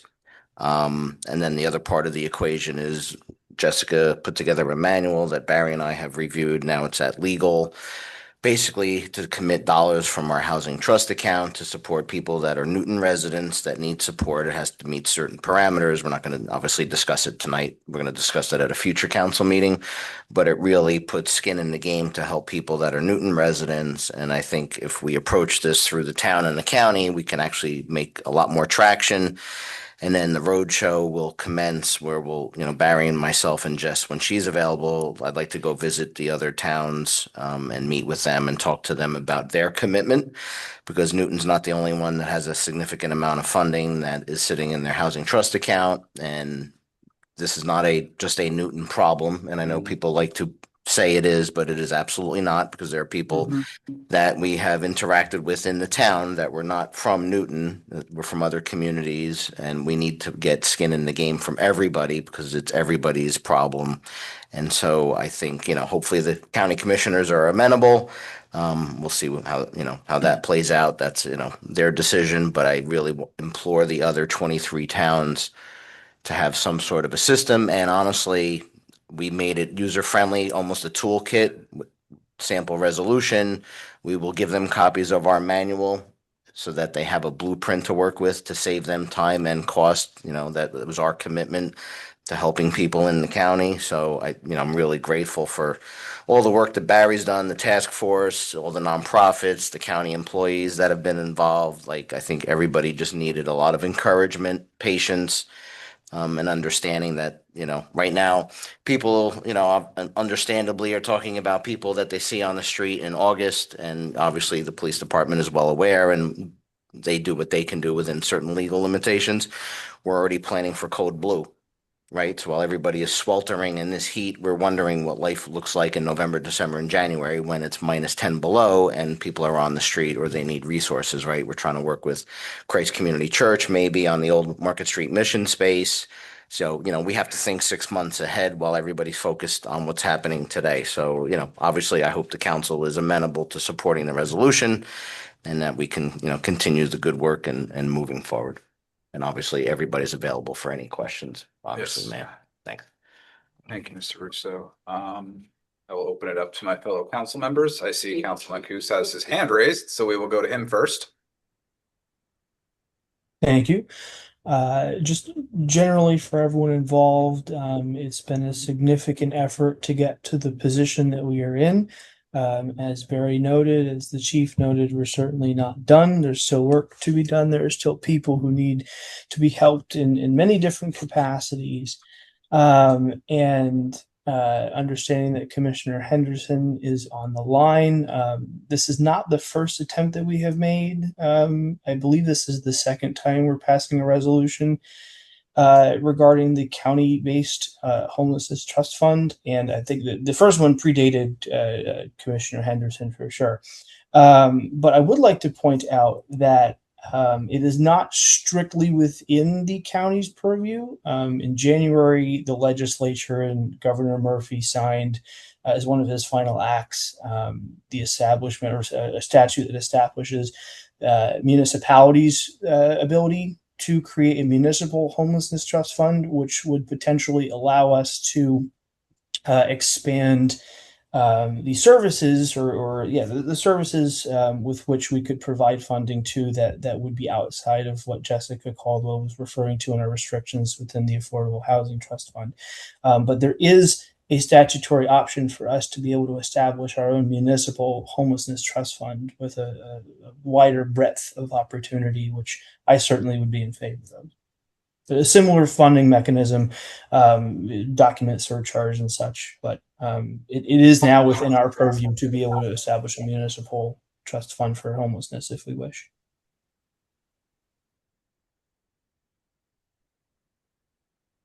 Thank you. Councilman LaFois? Yes, a couple of reflections. First, thank you very much, Barry, Jessica, Chief Finkel, for the update, not only of what's currently going on, but the work of over the last year, right? So this has been a little over a year conversation. I know at a number of events that we've all been to over the last couple of weeks and online, there continues to be fodder about, Newton's homeless population or housing insecure population. And, one of the things that Jessica said and points out here in the beginning of the resolution is that this is a countywide issue requiring countywide coordinated response. We've been talking about those words for a year. I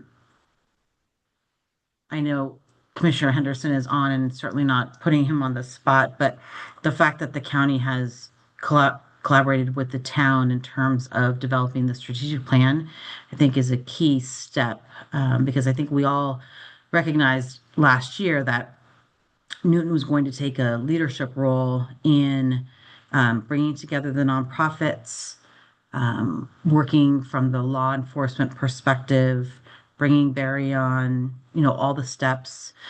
We even, Newton's been featured throughout the state for the task force that was set up and the protocols that were put into place. But I think we all knew that at some point this needed to kind of be turned over to the county. So, I think that there's some concurrent issues here. One is obviously this resolution that is encouraging the county to establish the County Homelessness Housing Trust Fund. But I think the other headline here is this kind of handoff in partnership with the county, and the county, I don't want to say owning it, but, kind of stepping into where Newton's already been working and kind of passing the baton. So I'm hopeful, and I'm hoping that Barry or somebody will tell me that conversations have been had at the county level. I know, Tom, you said that you talked to Commissioner Henderson about this ordinance or resolution tonight, but I'm assuming that the county is aware that this handoff is trying to happen, and I'm curious about their response, because I would imagine that there might be some questions about where this is going to lie, Human Services Department, all of that. And then I guess what communications the strategic plan outlines to be had with the community around not only promoting the great work that's been done, but what the work looks like going forward. And so I'm just curious about what that might look like and what the plan for that is, because even if the county fully embraces the increased role that we're asking them to take on, the public perception is that this is still a Newton problem, right? So our portion of the work is going to remain through our law enforcement, through our relationships with the nonprofits, so on and so forth. So, again, I guess the question is, what's next? What it sounds like is we're going to take a smaller portion of the work. The county's going to take a larger portion of the work. What does our work still look like? Is there a comms plan once this is kind of all handed over? And Tom, I like the idea of going to the other municipalities, because as we all know, and certainly you guys know more than, our law enforcement teams, and Barry knows more than anybody else, when the individuals that we've helped, or even the individuals that are have housing but are hanging out in the town on a daily basis because of the human services and the churches and MHA's program down on Spring Street, they're not all Newton residents. And so just wondering what's next after this. I'll take that on. So when we ended in July, Sussex County was aware of and excited about taking over the opportunity to lead. They actually have a name for it, which is Sussex County Homeless Service Continuum of Care. The structure is different than what we had set forth. We started out meeting every day, doing case management. We're going to meet every 2 weeks and have different meetings. We're going to use Family Promise is going to take a lead position in the county-led initiative. We're going to use the coordinated entry tool that's currently in place and the continuum care system that's set up, and using the HIMIS as our by name list. When we started our by name list, we started with 21, or actually we started 19, but it climbed into the 20s. And as I said, we ended up at 32. So we have been meeting. We are waiting for county to make our official meeting with all of our nonprofits.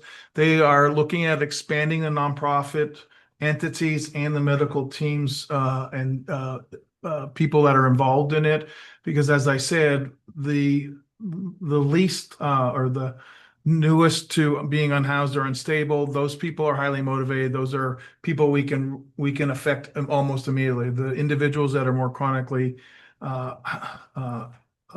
unhoused, they need medical treatment. They need, rehab of some kind. So the county has a greater tools at their hands that they can tap into and use. So I think, as I said, we're in a good spot. They seem to be wanting to do it, and they want to take leadership. And again, as the town of Newton, I really think we're in a really good spot as we can, really focus in on, especially if we adopt what we're proposing today as support. I think we can really impact our residents here, but also, it supports Sussex County. I think it's really critical as we're moving forward to have a say and a seat in it and have a voice in it. So I encourage, as we look at the, what we have in front of you today, to really think of it's really kind of our cornerstone of our ability to continue to influence and make a positive impact. So I think the county's ready and poised to be effective leader, and we look forward to supporting them. Yeah, and I'll Great. just That's really encouraging to hear.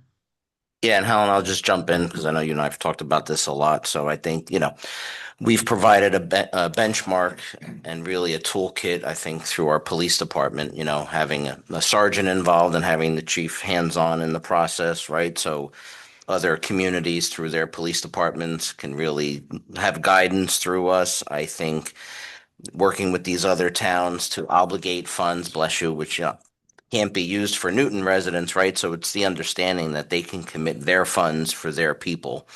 And I don't know if they even know that, right? So having those conversations, I think, is part of the equation. Barry obviously will continue his work here into next year because this problem and homelessness does not magically go away, right? So we need to continue to invest his time if he's interested in continuing next year as a consultant and with the community.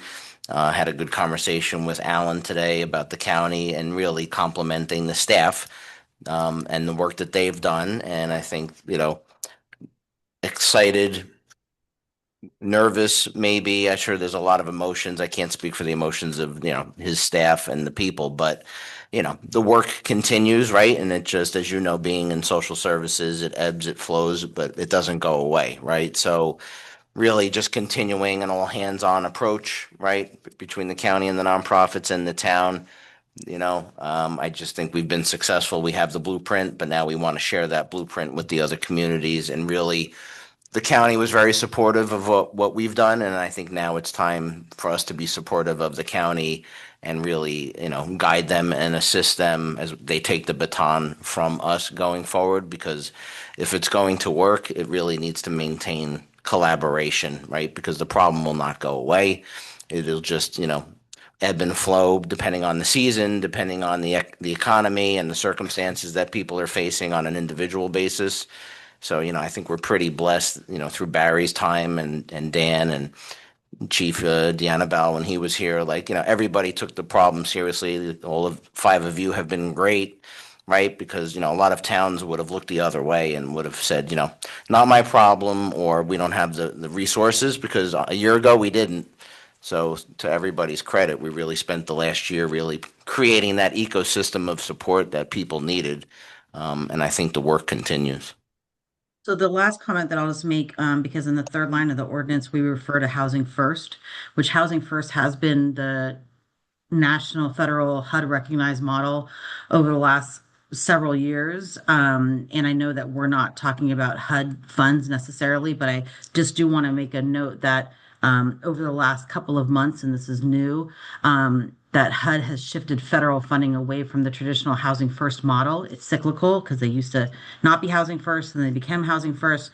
Now they're shifting away from Housing First to transitional housing, inclusive of mandatory recovery services. So I just put that out there as, the county continues to work with the town of Newton and the other nonprofits. And the reason why I mentioned this at this time is because the nonprofits in the county that are receiving HUD funds to help with homelessness initiatives, right now we're all being kind of turned around in terms of the programs that we've worked hard to establish over the last several years to be Housing First, to now being told that HUD is not necessarily supportive of Housing First models anymore, and that they've flipped that back around to more of transitional housing models. So I just say that to mention that it is a moving target, but I thank all of the amazing work that's been done, not only within the town of Newton, but the coordinated community response led by the town of Newton, because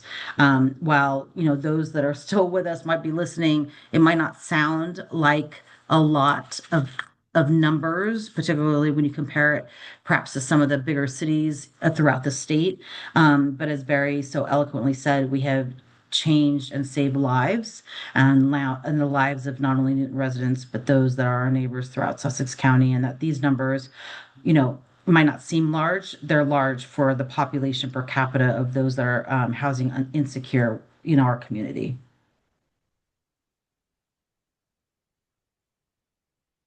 Councilwoman Teets, anything to add? Nothing to add. I agree with everything that's been said, and continue to do great work. Good luck. Deputy Mayor Diglio? I just want to say thank you for all the work that you've done in order to help these people that are homeless, because you're right, they are people. Yeah. To Helen's point, it sounds like a small number, but it blows me away. The fact we were able to impact those lives for the better. The compassion that we've shown as a model that other municipalities and the county can adopt and use. I think it's amazing. I mean, I almost don't even have the words for it. It really has been one of the probably best things we've done since I've been on the council. It's amazing. Barry, thank you for all your hard work. Mr. Russo, I mean, you could have punted it. You could have said, no, this is, but you made it your mission. And the police, the Chief Finkel, Chief Deanna before you, I mean, you guys too. I mean, you could have just, no, we're just gonna hit them hard, be aggressive. But I mean, just the empathy and compassion that everyone showed. And Jessica, thank you for working through the affordable housing trust stuff. I think that could be a game changer for the residents in town. And I hope that the other municipalities see this as something that they can mirror and do, because I mean, you see it all around the county. I'm all around the county, as a paramedic, and you see it everywhere. It's not just unique to Newton. So I really hope that they see that and see this as a workable model. And I do want to thank Commissioner Henderson for being here and listening to all this. and taking the time to hear what we had to say tonight. And hopefully, it sounds like they're going to continue to be great partners. They've been great this entire time. So I hope that they do adopt this. I mean, we did this in 2019. We did a resolution, and then we supported Family Promise in 2021. And obviously, we've just seen the problem grow to a point that we saw that there was no other option but to take action. I just hope that the county sees it the same way. Thank you, everybody. Thank you, Mayor.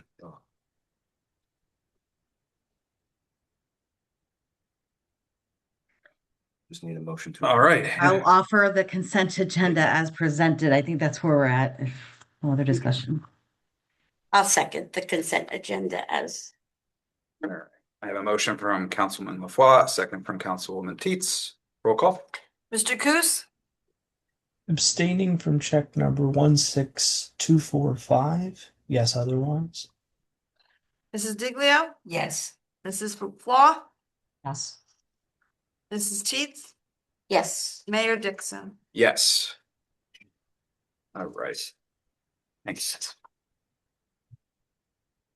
At this point in the meeting, we'll open back up to the public. Anybody who wishes to have any additional comments, you have your 3 minutes. Hello again, Robert Oshist. I just wanted to say in light of the presentation that was just done, that's the kind of police work that is wonderful to see. I'm actually a by foot commuter in town. I walk around and I have seen people that are struggling finding homes or just finding work in town, and knowing that there's support systems out there supported by our police department and the county is wonderful. Because you do see those people every day. It's not necessarily always a problem, but knowing that they have support's great. Just in light of the original comment that I had, but also I was interested in Councilman Coos's counter argument to the administration of the subcommittees that you were mentioning, only because the scale that was mentioned, it was the utilities had smaller amounts that they'd be dealing with relative to what the ordinance committee would, or the ordinance committee would have to deal with. And a point was brought up that, oh, well, the amounts could be so large that it might be a hindrance on the person's ability to pay them, and that's why the committee is handled differently. I love tax liens. It's something that's really unique in our system, and tax liens aren't just for property taxes. They could actually also go for sewage and water taxes. And so I like going there and seeing which properties are actually up for sale because, well, the tax liens are up for sale. But if those tax liens don't get sold, you can get their house because they decide to use too much water that month. So just as a point of reminder of, oh, well, it's just $100, $200, $300 for water and sewer. Sure, but I could still like buy your house in 2 years if you don't pay it. So the scales might be different, but the effects are the same. I just wanted to throw that out there. Thank you for your time. We have Commissioner Henderson. Oh, sorry. Hi, I'm Melanie Vanny, VANNI, 39 Hillside Avenue, and I wanted to thank all of you. I'm so proud of you as a group, and Chief of you, Chief Binkle, and now also as individuals, you're great, and I'm so proud of the whole town and people that nobody's here.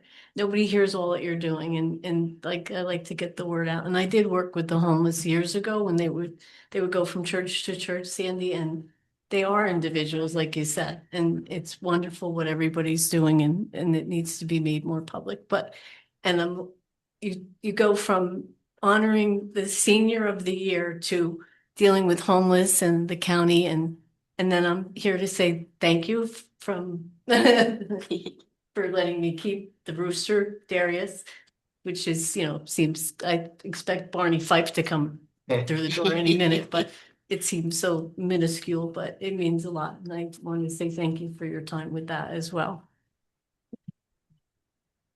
Thank you, Don. Next to you. All right, Alan, all yours. Can everybody hear me? Yes.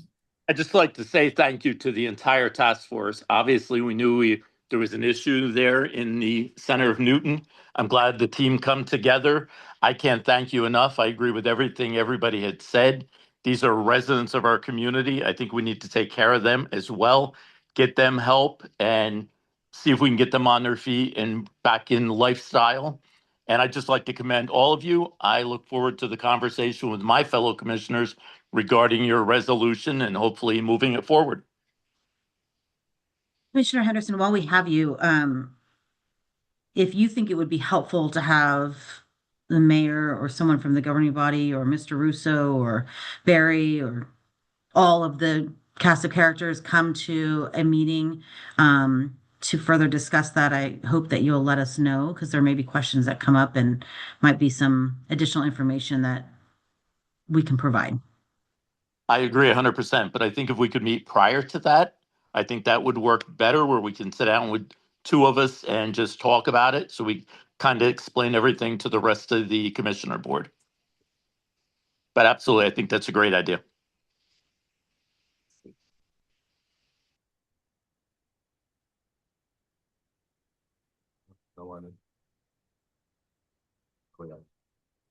All right. Seeing none, I will close the portion and we'll move on. We have no discussion. So I'll just open it up to any further council manager comments. Mayor, if I may really quick, is Chief Finkel still in the room? Yes. So I am out in Austin, Texas at the National Domestic Violence Conference this week. And I just wanted to thank the Newton Police Department. I'm here with programs from across the country that today there was a session talking about law enforcement partnership, and so many communities across the country are combating the issue of domestic violence and don't have the relationships that we have in the state of New Jersey and certainly in Sussex County, Morris County, Passaic County, and others with our law enforcement. I know some of that is, mandated state enforcement, investigation procedures, so on and so forth. But I know firsthand that the town of Newton, along with others, a few other municipalities have taken on leadership roles in working with Daisy and our domestic violence response team volunteers to respond to individuals and victims of domestic violence. The police department, for those of you who don't know, helps with volunteers to provide immediate crisis intervention, emotional support, safety planning, and resource referrals so that victims can get services and safe places and programs that Daisy provides. And, I just wanted to take the opportunity to thank the police department for their partnership with Daisy. That is something that a lot of communities across the country, as evidenced by what I was hearing today, just don't have those relationships and are not afforded those partnerships to help in the issue. So just wanted to take the opportunity while I was here to say thank you to our police department.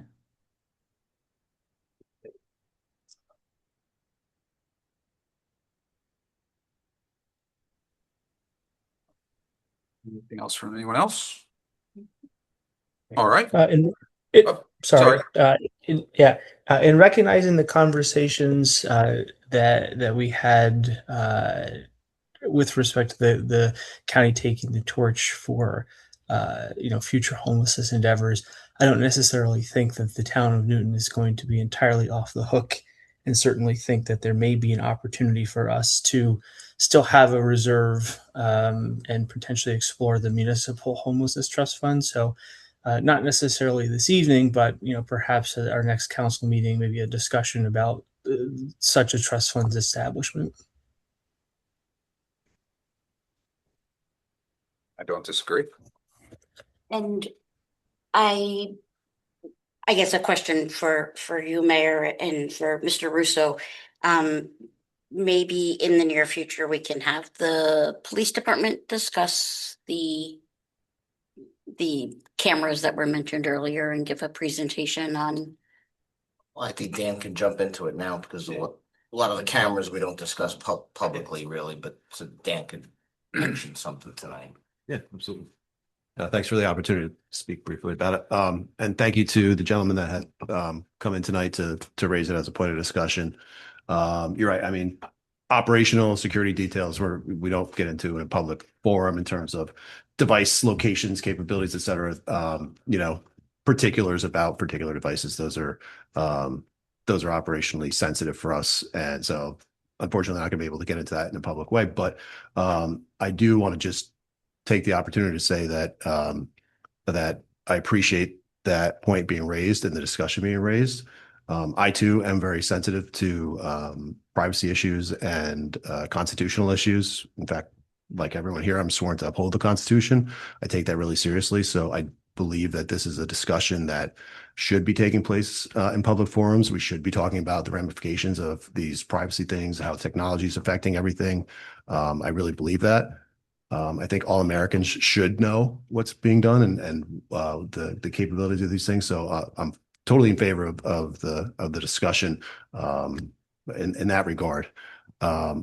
So I think that it's important that we have those discussions. I think one thing that maybe doesn't always get communicated in those discussions is that we live in New Jersey, where New Jersey is pretty unique. We have some of the most restrictive guidelines already in place. I think that, you know, my personal opinion is there has to be a balance between everything. We can't just ignore these new technologies, whether it be ALPRs or drones or AI.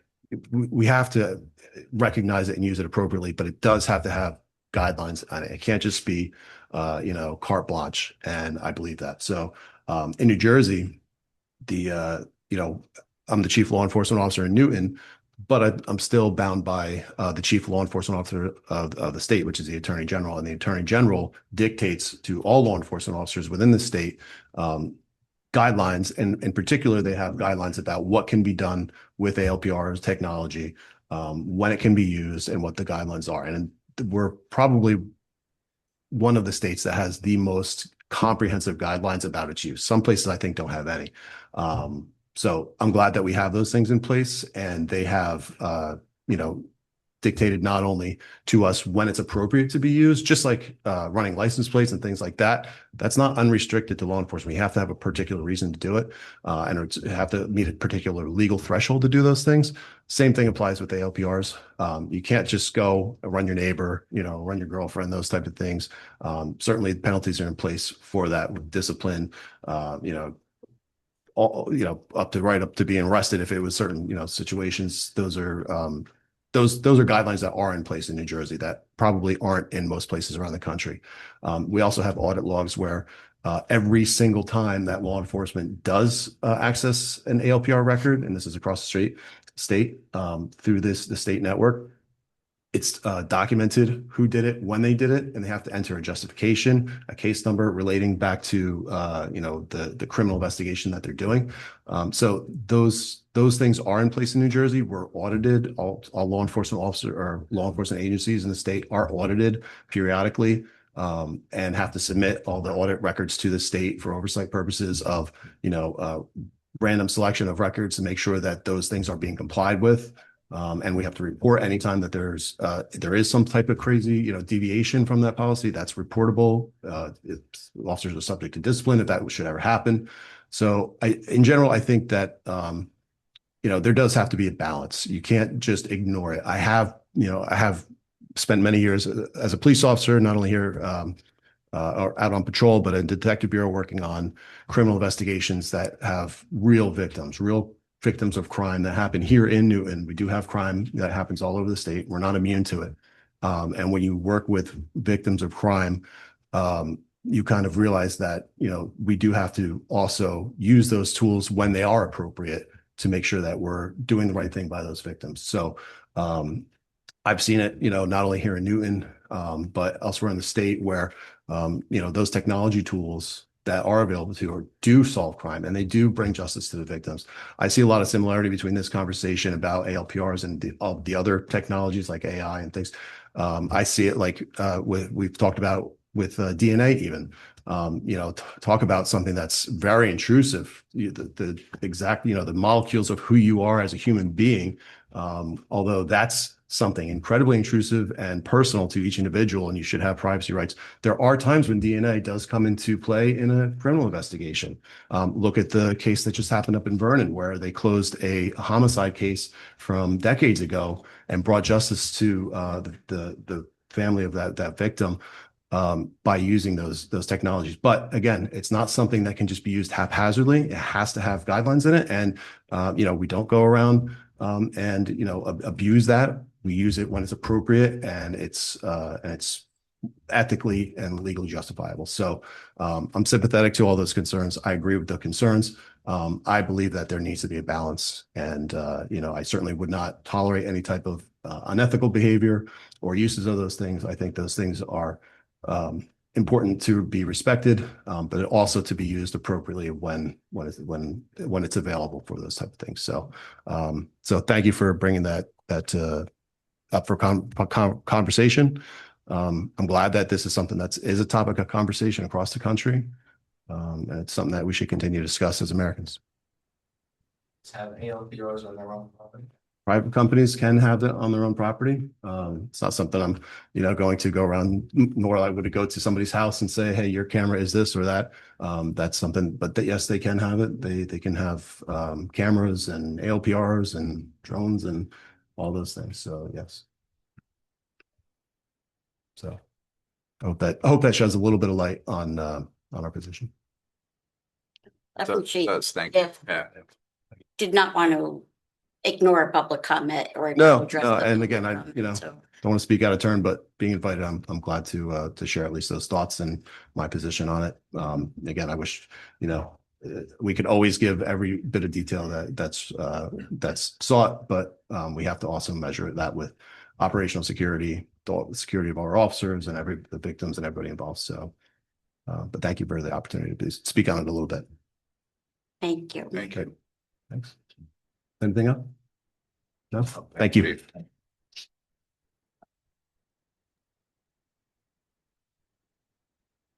Any further comments? All right, we have no executive session, so I will just take a motion to adjourn at 9:39. I will make a motion to adjourn at 9:39. I will second the motion. We have a motion from Councilwoman Teets, a second from Deputy Mayor Diglio. All in favor? Aye. Aye. Right. Good night. Helen, good night.